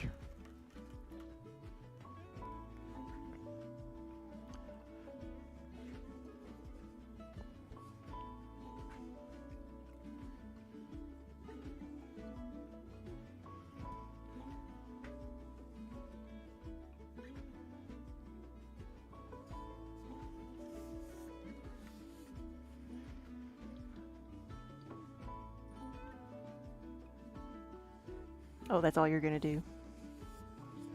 You're not gonna play anymore?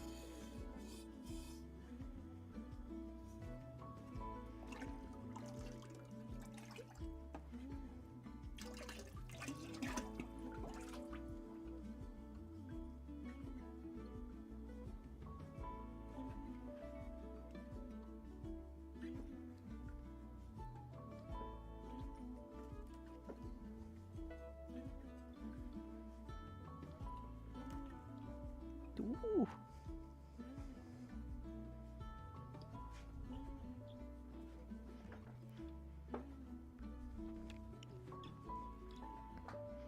Hmm.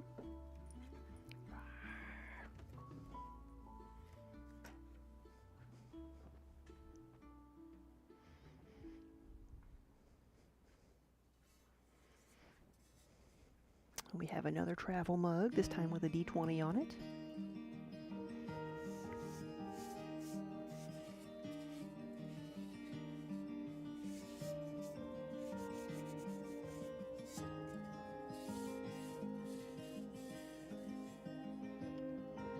That tail is a sneaky thing, so is that lizard.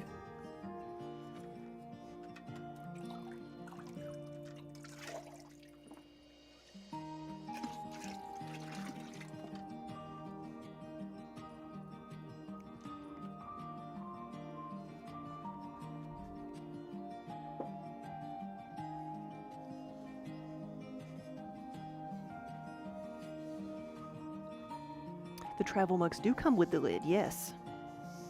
It's a silicone lid that fits over the top.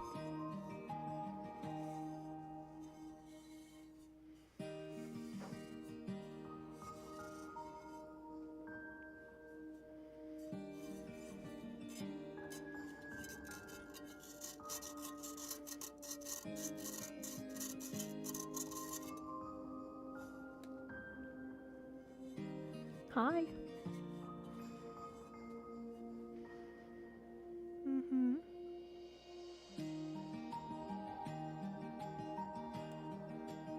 Ooh, ooh. You gonna fall?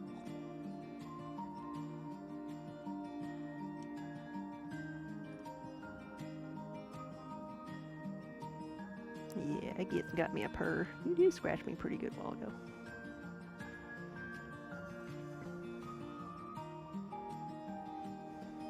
Let's see if I can dip this thing.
And this is, of course, another one of the wall pockets. We did one of these in the with the iron.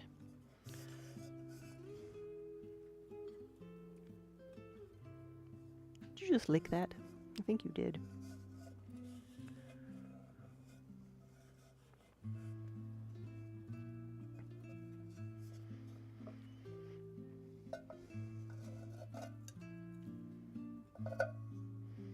Let's see if we've got enough here to do this.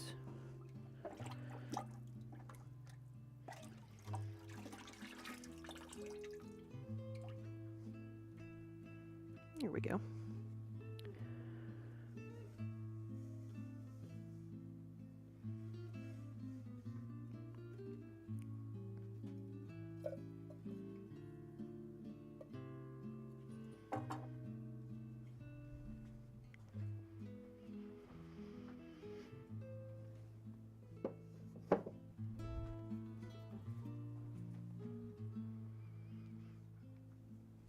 And here's our big 2-quart pitcher.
And I've got, looks like this is a sponge holder. We'll have a soap dish and then a butter keeper.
Oh yeah, and the Kentucky cheese trays. Gotta do those too. So another butter keeper.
Okay, now these, I'm not gonna try to dunk them, I'm gonna just pour the glaze on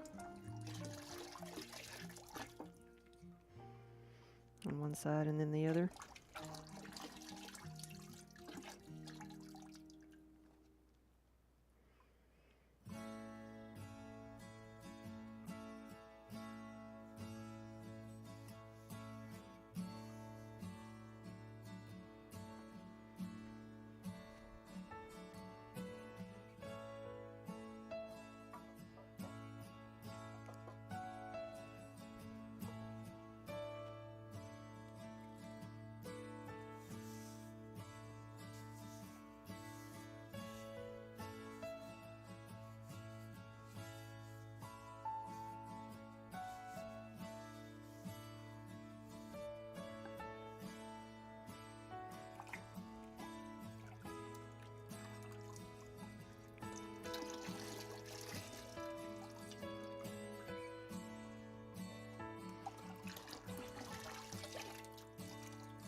Now I'll go through and dip the bottom half of a lot of the mugs.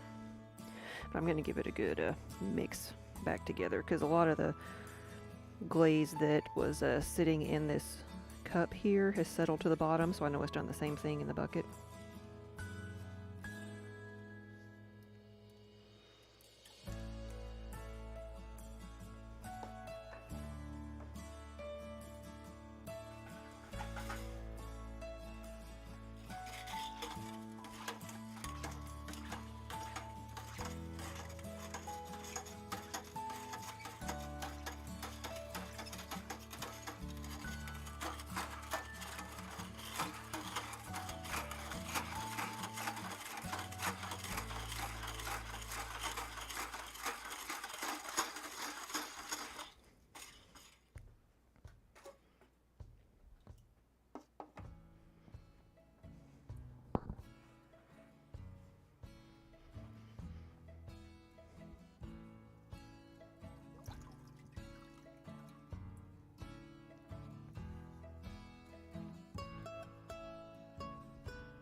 I don't think I have enough glaze to do all of this, to dip this one, so I'll pour it on. Make sure we got that good.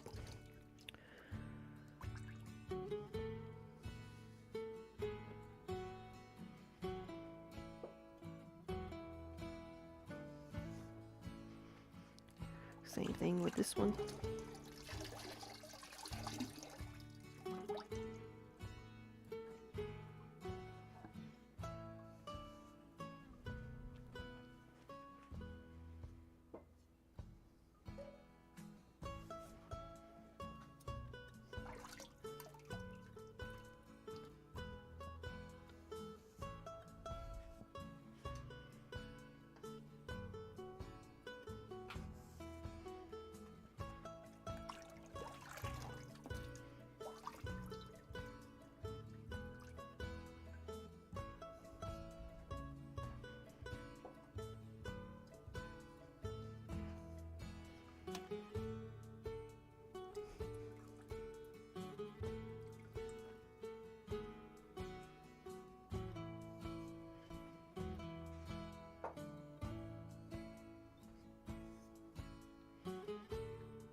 Hey, Kiba. Hold on, buddy. I got all my stuff in your way again, don't I?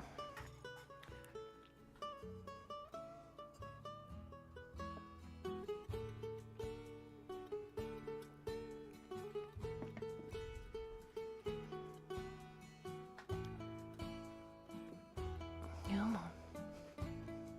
Here we go. You gotta let go.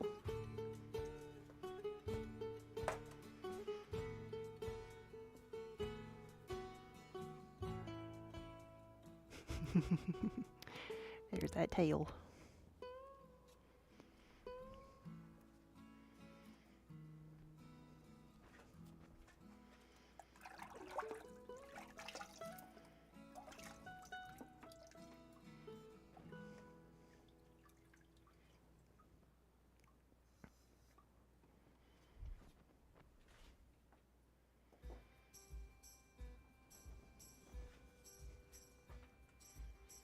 I know Kiba's not going to jump up there.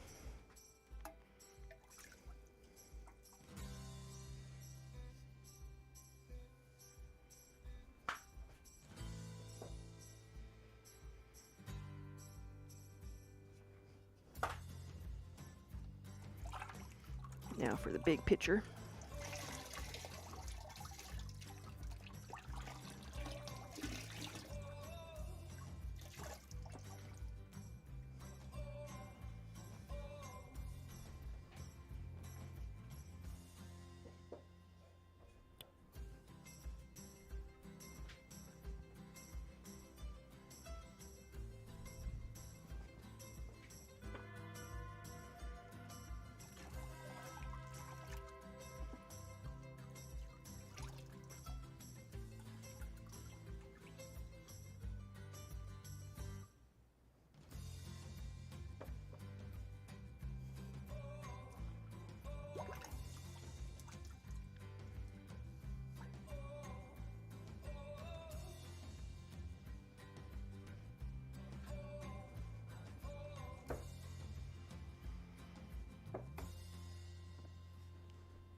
Oh, there's room for both you and the mug. He's like, there really isn't.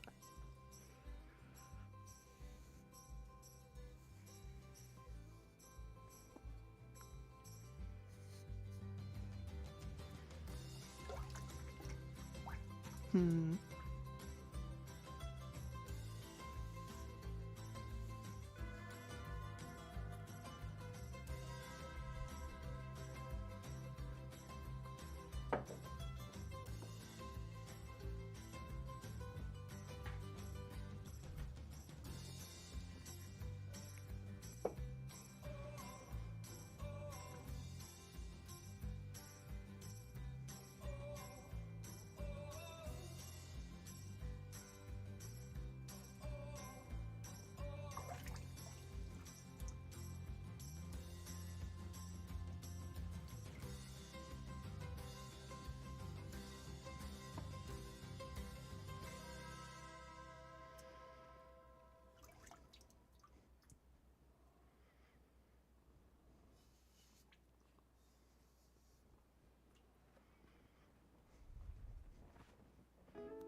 Well, I was trying to turn him more towards the camera.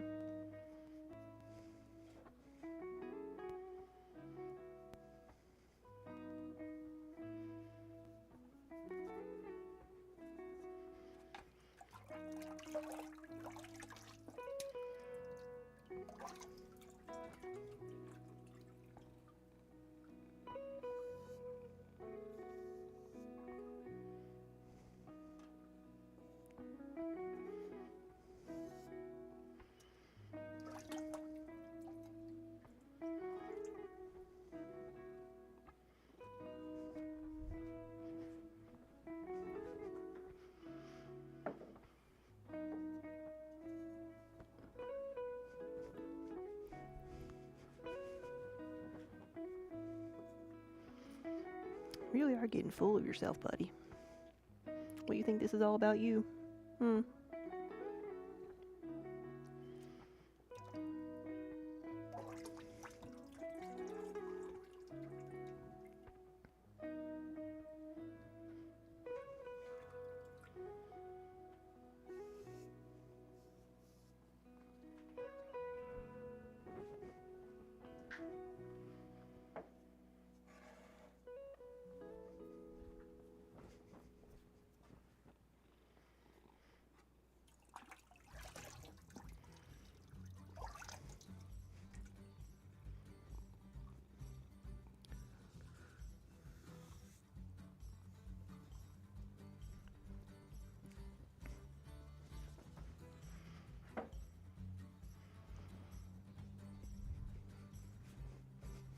Four more mugs and then a couple other things.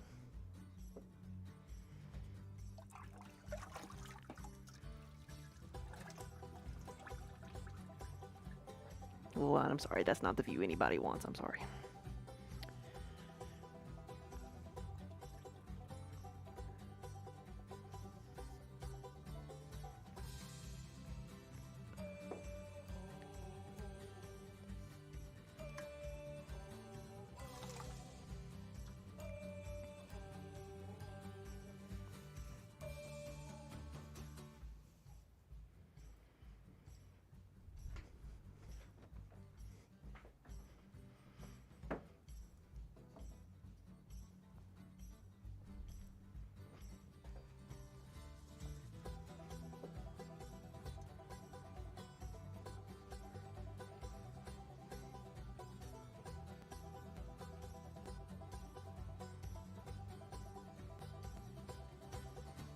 Glaze a pot, pet the kitty. Glaze a pot, pet the kitty.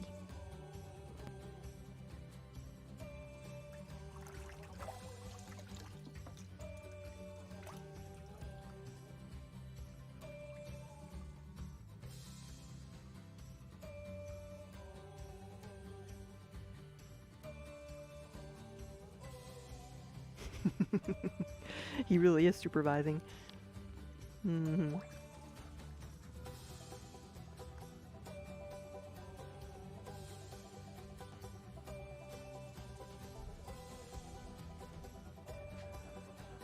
So that might be everything. Nope, one more thing over here.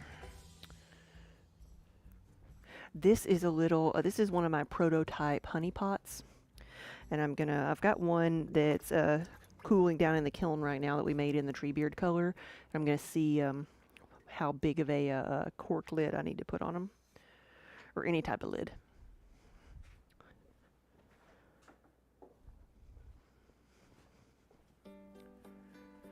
Hey, Davidius. All right, buddy. Let's have a good cuddle. Here we go. We'll have a real good cuddle. Yes. You wanted to cuddle. You wanted to cuddle. Look at that happy face. There's a massive purr going on. Why is it always the back end of a cat that's on camera? See, here we've got both. We got his head and his tail.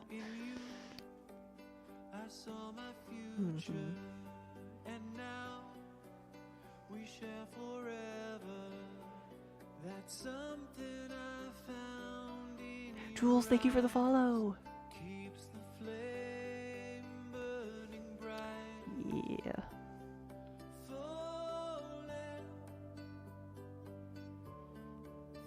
We haven't gone for a spin today. You ready to go for a spin? Ooh, we found a good spot, didn't we? Ready? Ooh.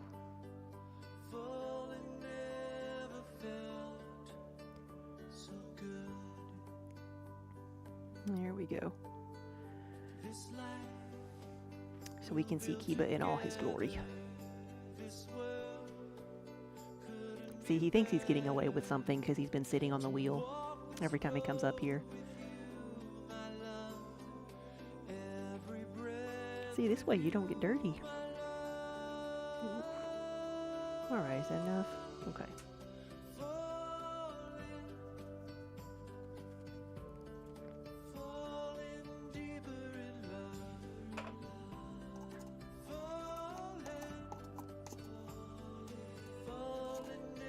Hi.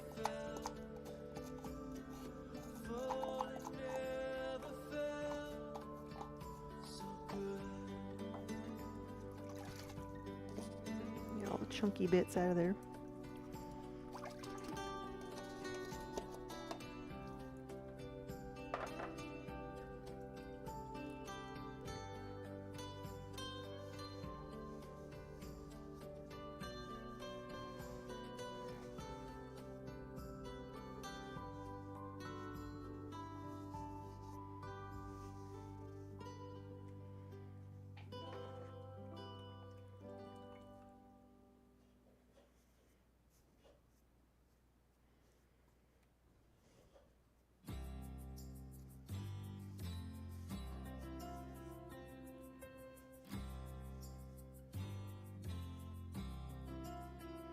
Alright, so let's put the lid on this one.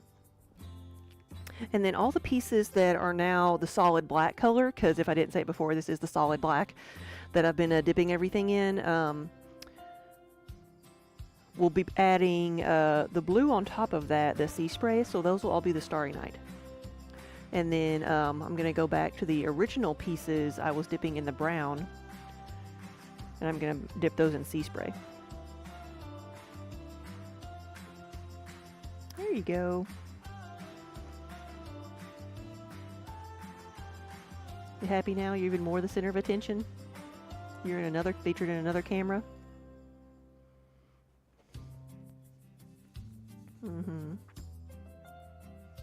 There we go.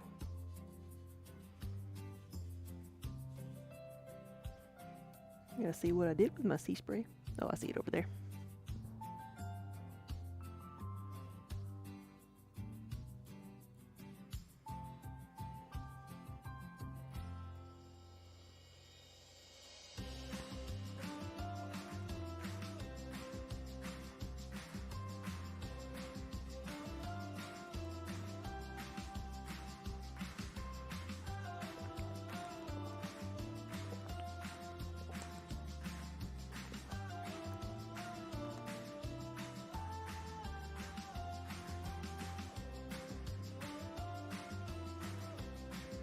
Where's my water? You got your own water bowl.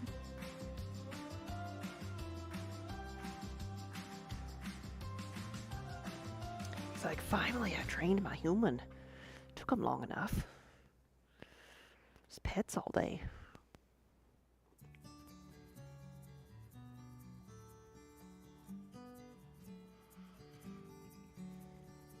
This is what he would do all day long. He will never stop. He will never settle down. He wants you to sit down so he can get in your lap and get pets all day long.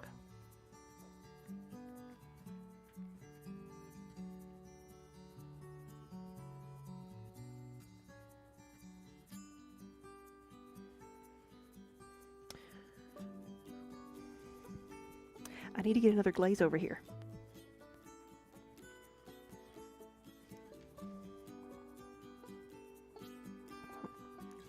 Come on, let's go back up here.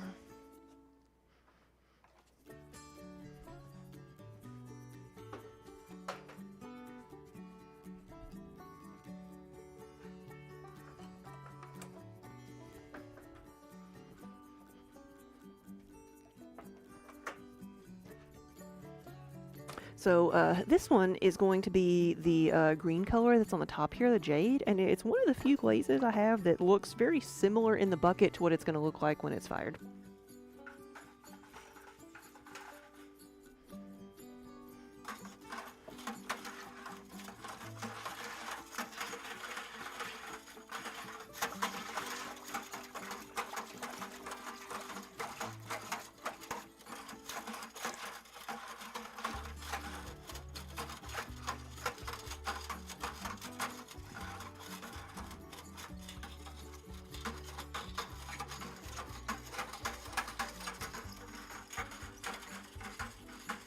When will I refill the bucket? Well, I was just thinking, it's like, I thought I had a little bit more than this. I think I'll like glaze as many as I can, and if I need to mix a new batch, I will.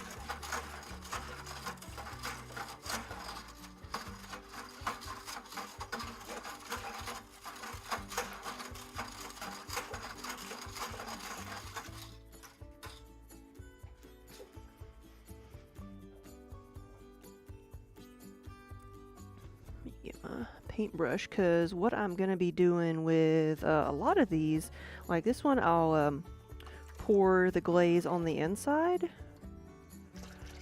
coat the inside, and then I'm going to dip just the rim like that, and then paint this layer on here. And it's not very thick, and it doesn't have to be. It shows up and blends really nicely.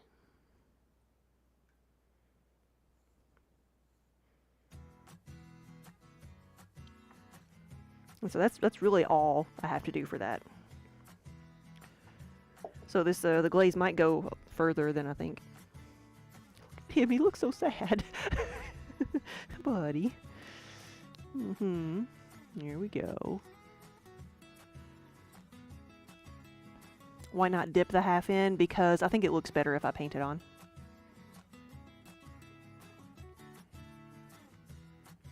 There's an almighty purr going on right now. Oof, right there, right there.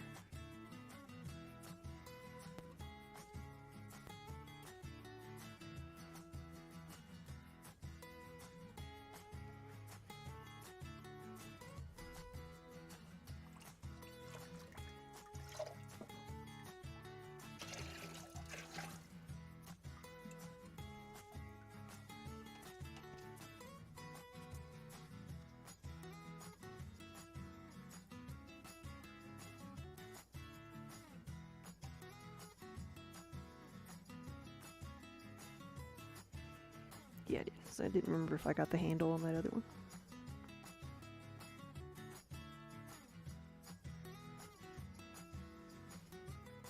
You pet cats and they try to bite you. Well, Kiba might too. He does little nips when you stop petting him. He'll sometimes like grab you and try to bring you back.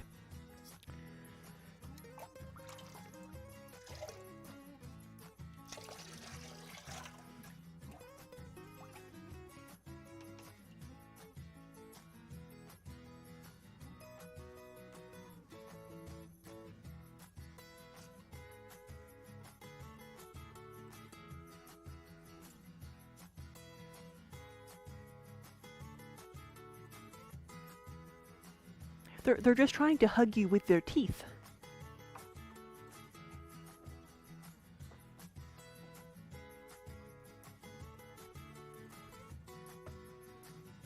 Have I ever missed a spot painting? Yes.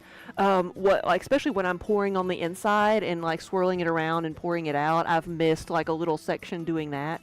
And and I can just like, if I catch it before it's fired, I can just paint it back on and be fine. If I don't, like some glazes can be refired, I can add some more on and then refire it fine. But this glaze, specifically the iron, like does not like to be refired at all. It gets like, what happens when you refire it? Because when you fire any glaze, it melts, and when it melts, it boils. So that's how, and then it settles down, and then it smooths itself out. But when you try to refire that iron glaze, it never settles back out. It like boils, and then the bubbles are frozen. So you have these little like sharp, jagged like bubbles of death that are on the glaze. And I don't know why.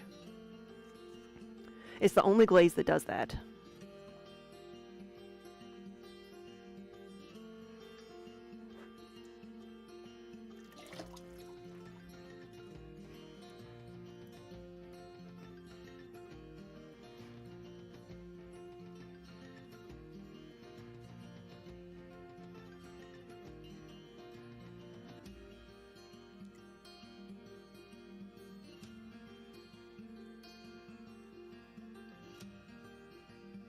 Whoa, hey. Sorry, I was concentrating on what I was doing here. Welcome, everybody. Baldy Horse, thank you for the raid. Welcome, everybody. Good afternoon. And happy Friday. I always forget what day it is.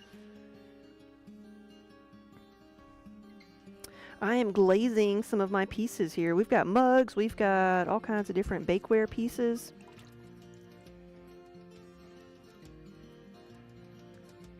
And I'm adding the second color. We've glazed everything with the first color, and now I'm going back and adding the top layer. Here we go.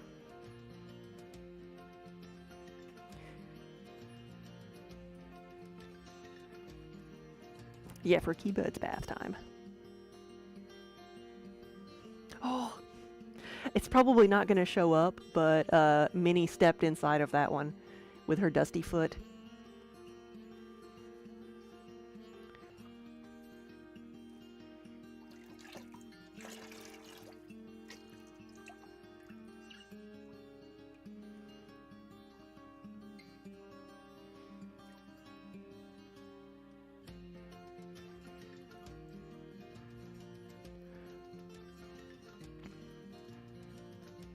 You can see it, yeah.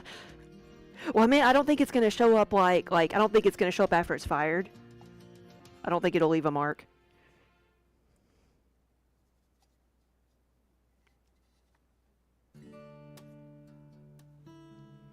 Make sure I got everything.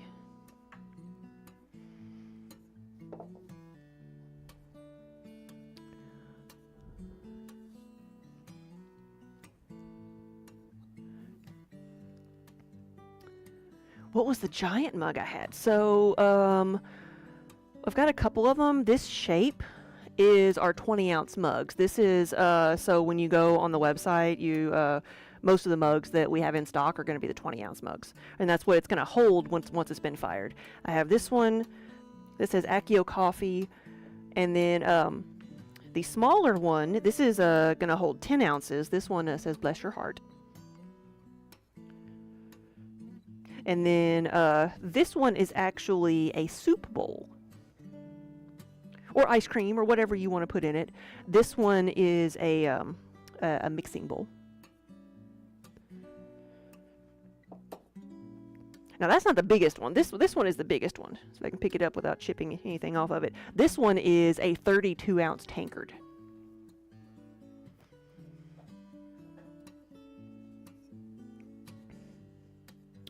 This one's a soup bowl.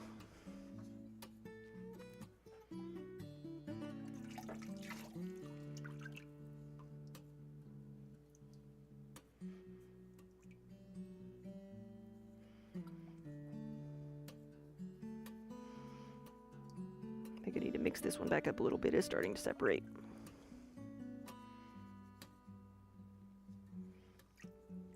So to get the look I want, I'm brushing the top layer on top of the brown color.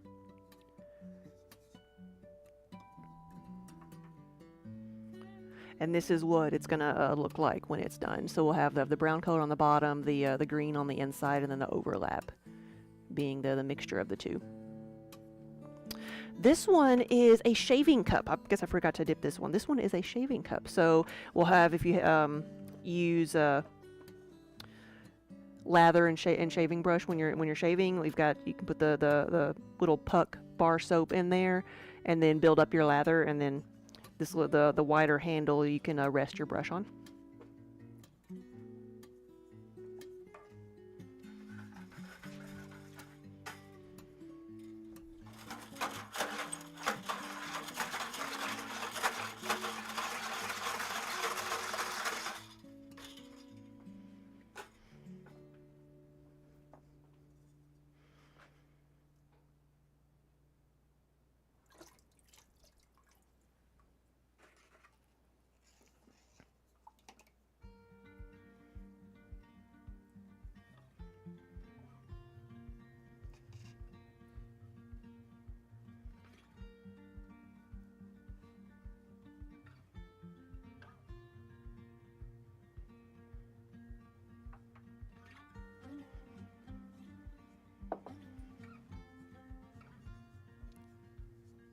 And then this one is a cheese tray. So it's a flat piece. It's a cheese tray in the shape of Kentucky, because that's where we are in the world. We are in southern Kentucky, and this is and the show I'm doing in a couple weeks is up in northern Kentucky.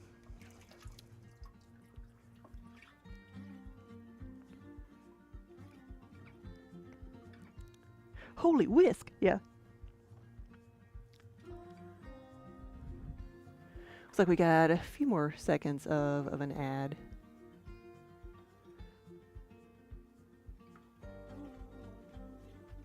So Balti Horse, if you're here, if you're able to hear, what were you working on today?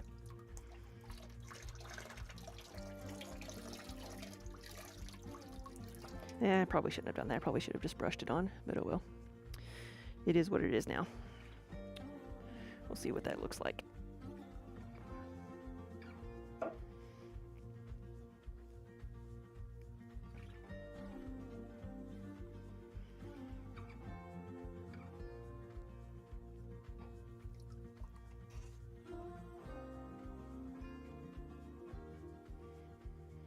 And then these smaller dishes, that only one of them, it was a soap dish.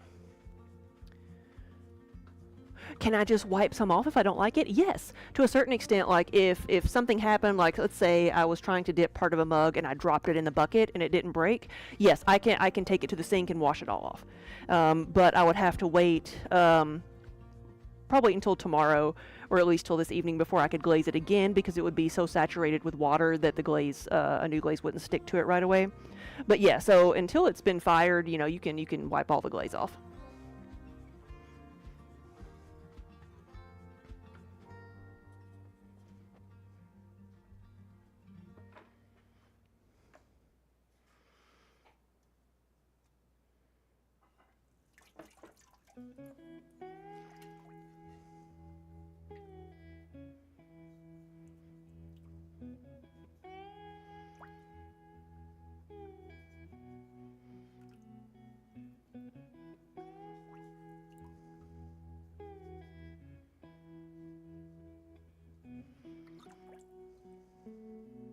But yeah, the glaze is water-based, so it's not like paint where it might like dry out, or once it cures or sets, it's done. You have to fire it.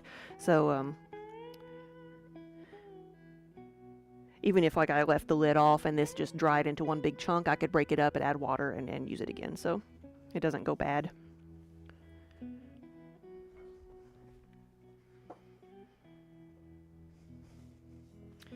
This is a little spoon rest.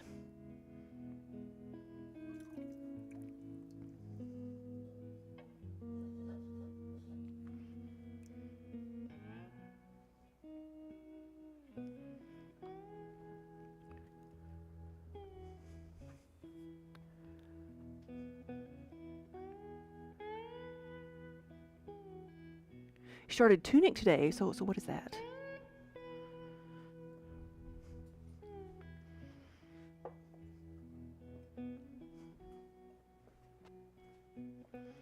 Remember, I call myself the pottery cave troll because I just sit here with my pots and the cats in my own little world.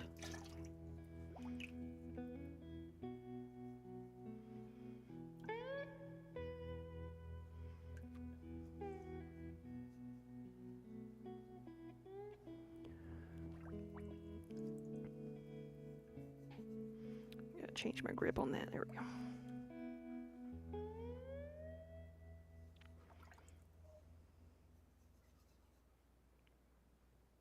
All right.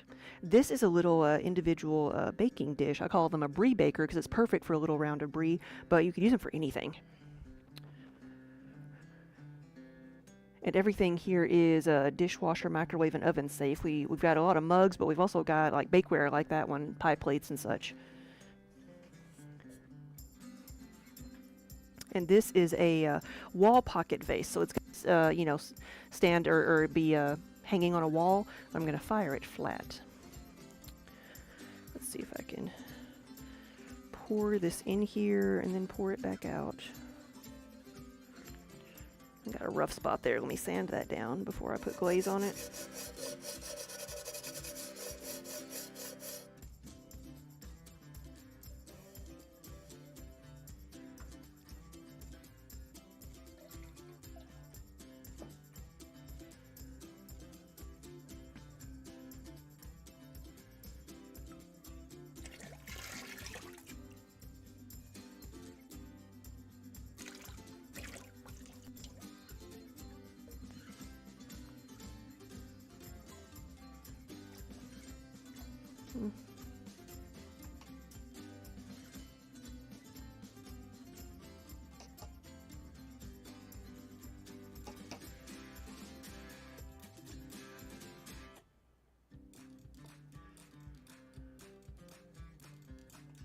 There we go. I think that'll look good.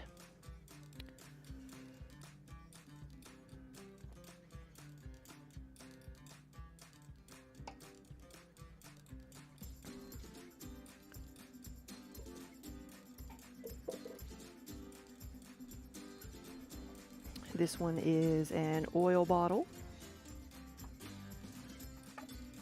See if I can pour this in here without making it go everywhere. Almost made it. Trying to coat the inside. And then there we go, got it.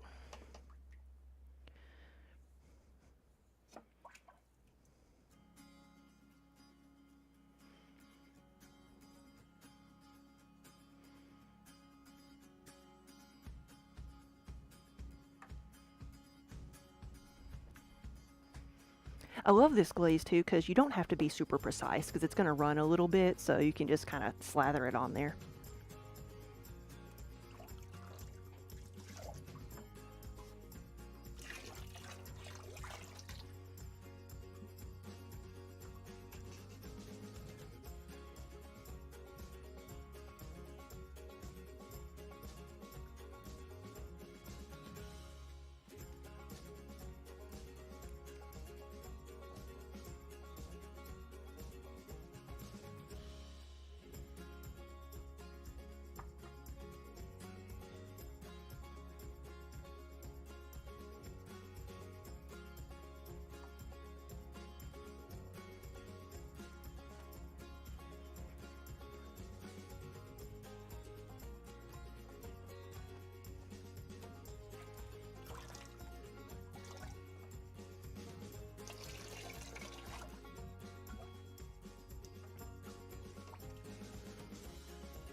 This is a Hobbit-sized Green Dragon Inn mug.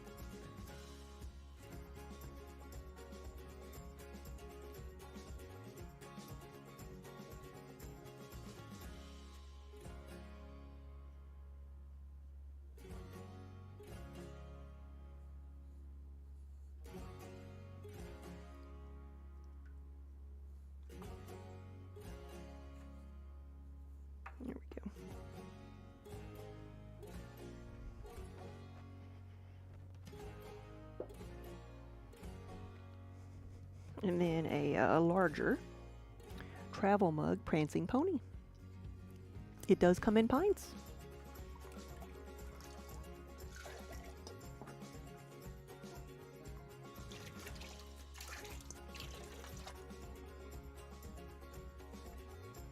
Make sure I got all the inside. I did.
Big Wheeze, hello.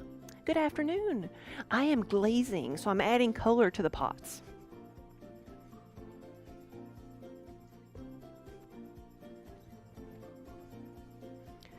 This color, this glaze is going to end up looking like this when it's done. So it's going to be, so the color in the bucket is what's on the inside here. It's a jade green color.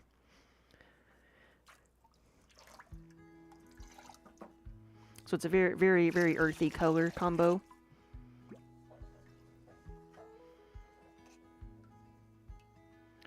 I just dipping the rim and then brushing some of the overlapping color combo because it doesn't need to be really thick for the effect I'm going for on this one.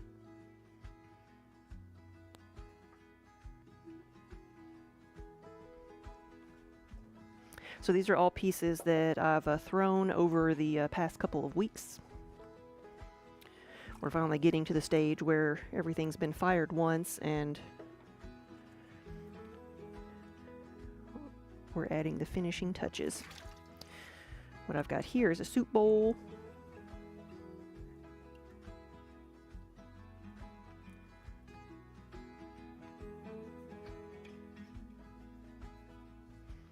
And then hopefully tonight these will go into the kiln. And we'll fire them up to 2232 degrees Fahrenheit. That will melt the glaze, give it that shiny look you're used to seeing on pottery.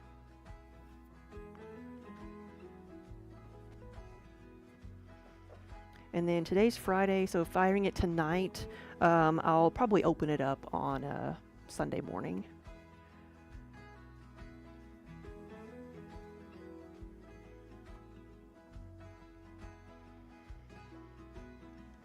Gotta put some on the inside of that too. That's gonna be hard to get out. Why didn't I glaze the inside all iron?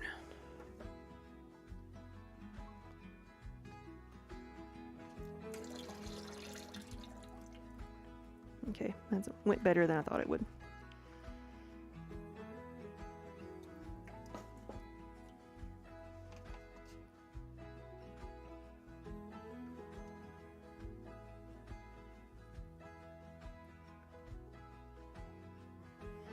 There we go. Make sure everything's covered. 2,232 degrees Fahrenheit. Yes, very, very precise. There's a wiggle room of maybe 10 degrees, but that's, and you're going to see that in the kiln, like the middle of the kiln is going to be where that temperature is measured. The top might be a tiny bit warmer, the bottom might be a tiny bit cooler, but that's the temperature that it needs to go to. What that does is that melts the glaze a little bit, but not so much that the glaze runs off the pot. And it also melts the clay. So a lot of people think that the glaze is what seals the clay, but the glaze is just there purely for decoration and to aid in cleaning because it's smooth, so it's easy to clean it. Versus the slightly rough texture of the clay. The clay is what the clay seals itself in the kiln. It is called vitrification. Does she have something? Oh no, nope. She just wants cuddles.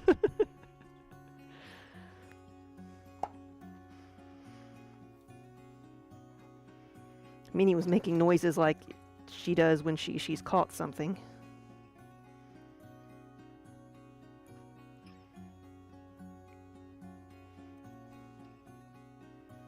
But the clay seals itself. You don't have to have a glaze on it for it to hold water.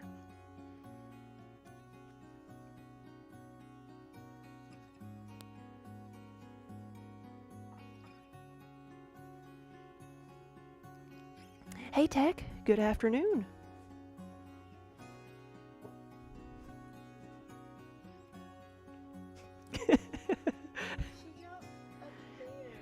Yeah. And it makes me nervous when she jumps up here because Yeah. I know it's not good for her paws. Like it can't be comfortable. Yeah.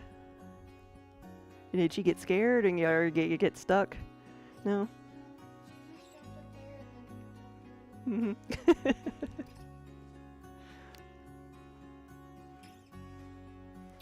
Hey Minnie.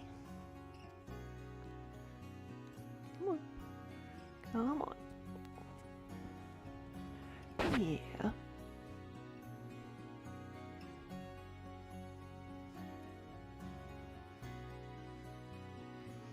Somebody said it was time for a cuddle break.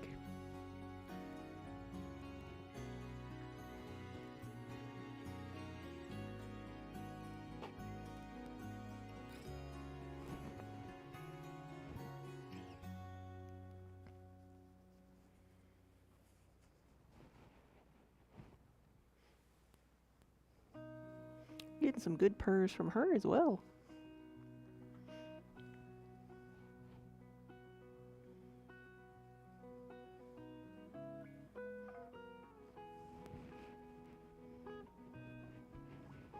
What is this? Is it just nap time now?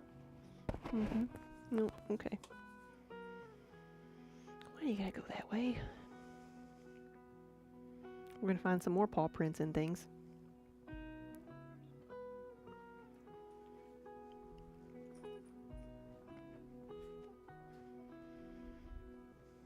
Here's one of our new little plant pots with a pun on it. It says, "I believe in you."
This is a spoon rest.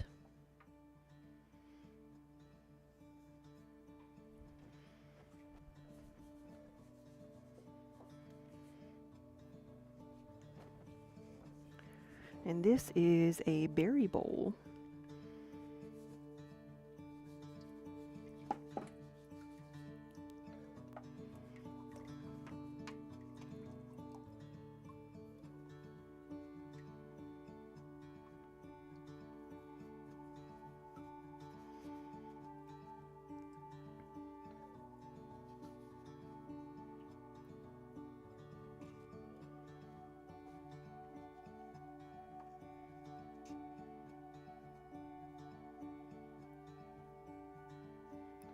This is one that dries pretty fast.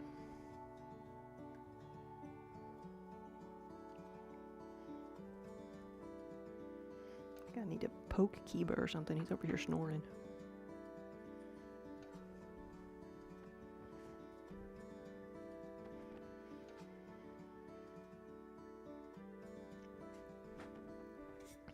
And then we've got a garlic keeper.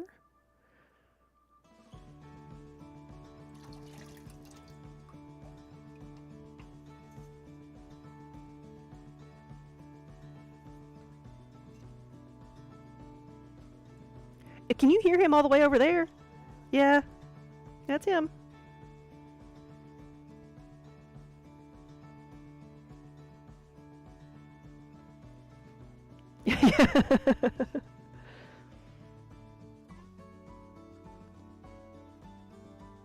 Why are there holes in the bottom of that other one? Because it was a plant pot. Oh, and then the one after that was a berry bowl. I don't know which one you were talking about. Like a little colander.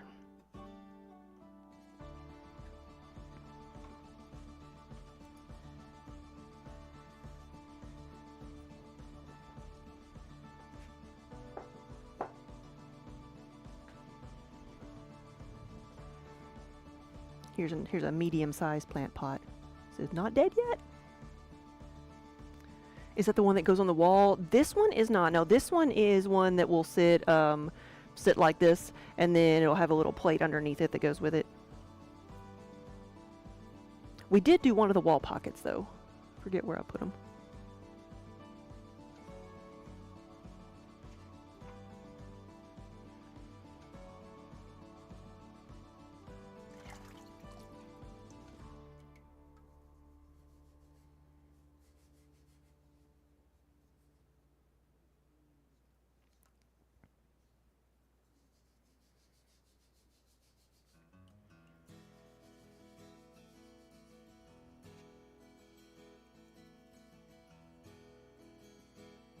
Now, I posted a picture of these just today on our social medias.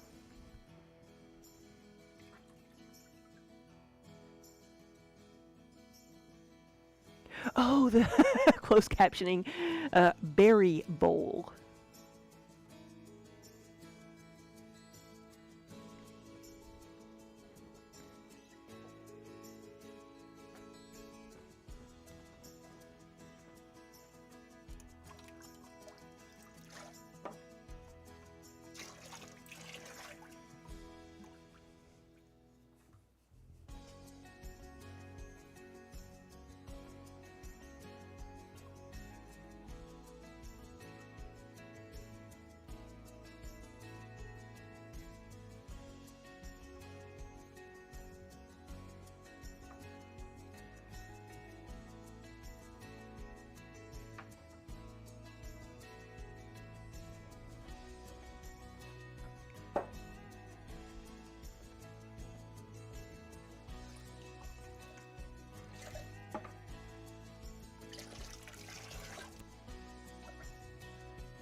I haven't hydrated near enough.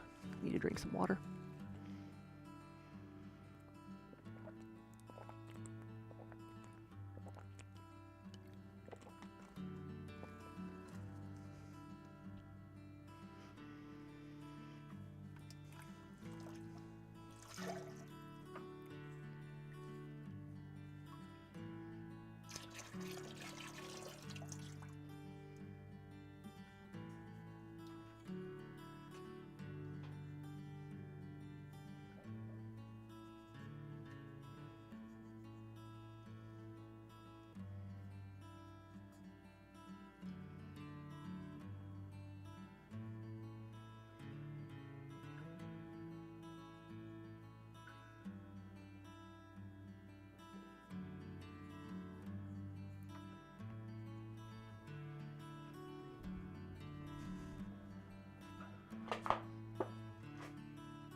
What glaze is the most different in color from liquid to finish? Yeah, this one is the closest from its, this one doesn't change all that much. I would say the cobalt blue is the one that looks the most different because it's pink in the bucket and then it's a dark blue when it's fired. But that's because the colorant in it is cobalt carbonate instead of cobalt oxide, and cobalt carbonate is pink.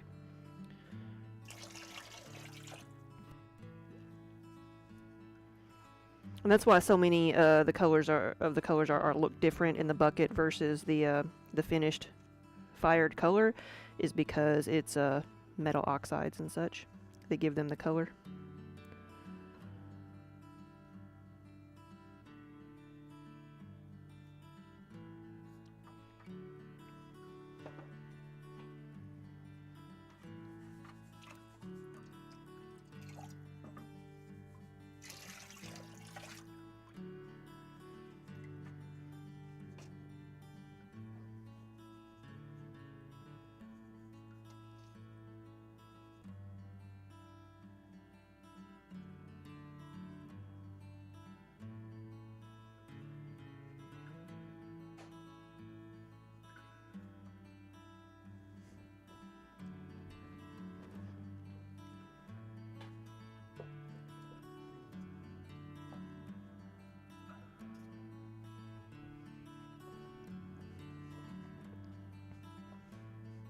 What's up, buddy? Did you wake yourself up snoring?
Okay, we got just a couple more pieces.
keep finding more and more.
Alright, looks like I got a butter keeper and a soap dish left.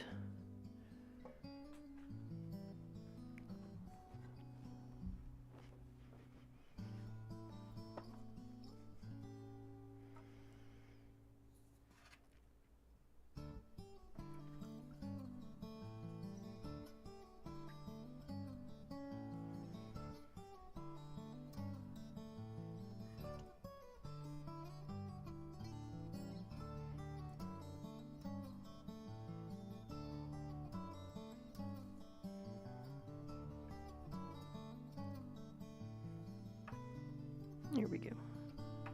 Hey.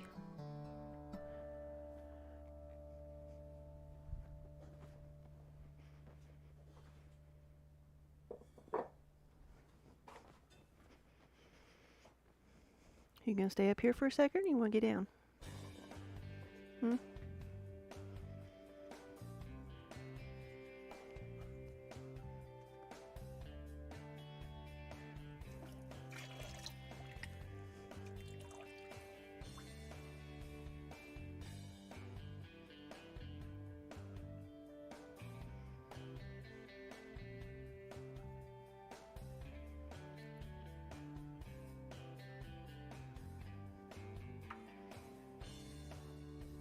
Okay, here's the top part.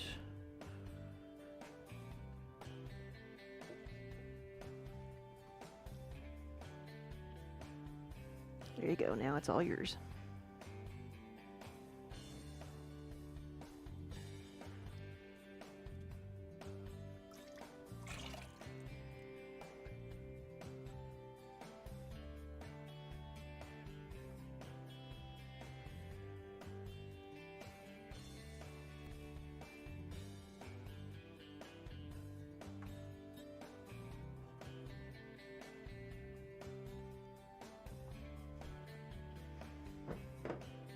All right, that's all of that color.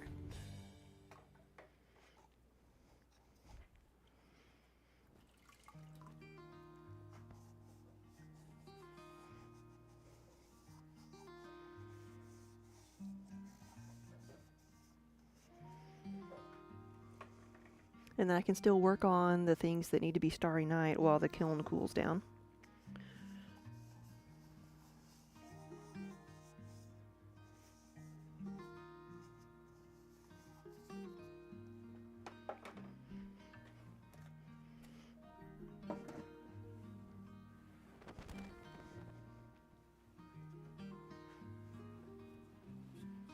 Here we go. Is this what you wanted? You think I'd kind of like snacks?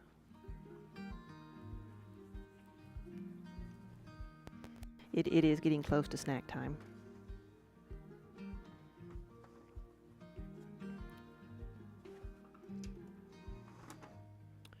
You gonna help me? You gonna pick where we go?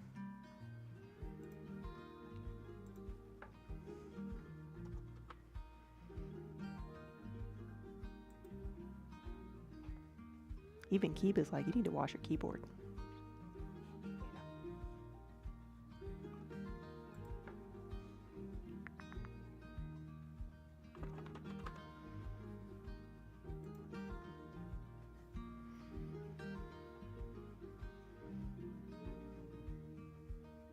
What do we want to go watch?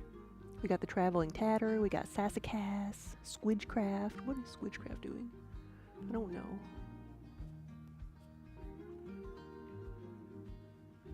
Positively Crafty.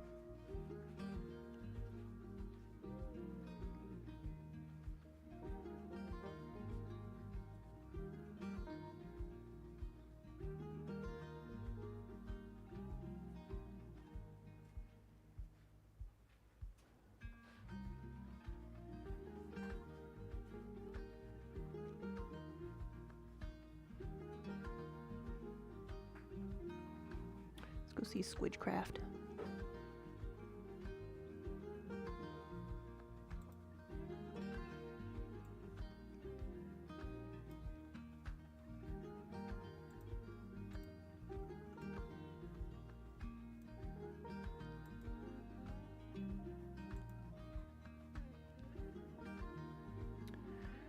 Let's see. Here we go. So guys, thank you for watching. I'm at a good stopping point and it's getting close to supper time, so I'm going to take a break.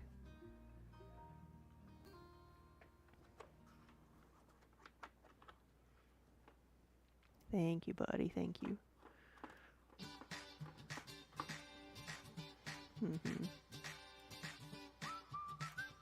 He also nibbles my fingers when I'm trying to type. He's very helpful.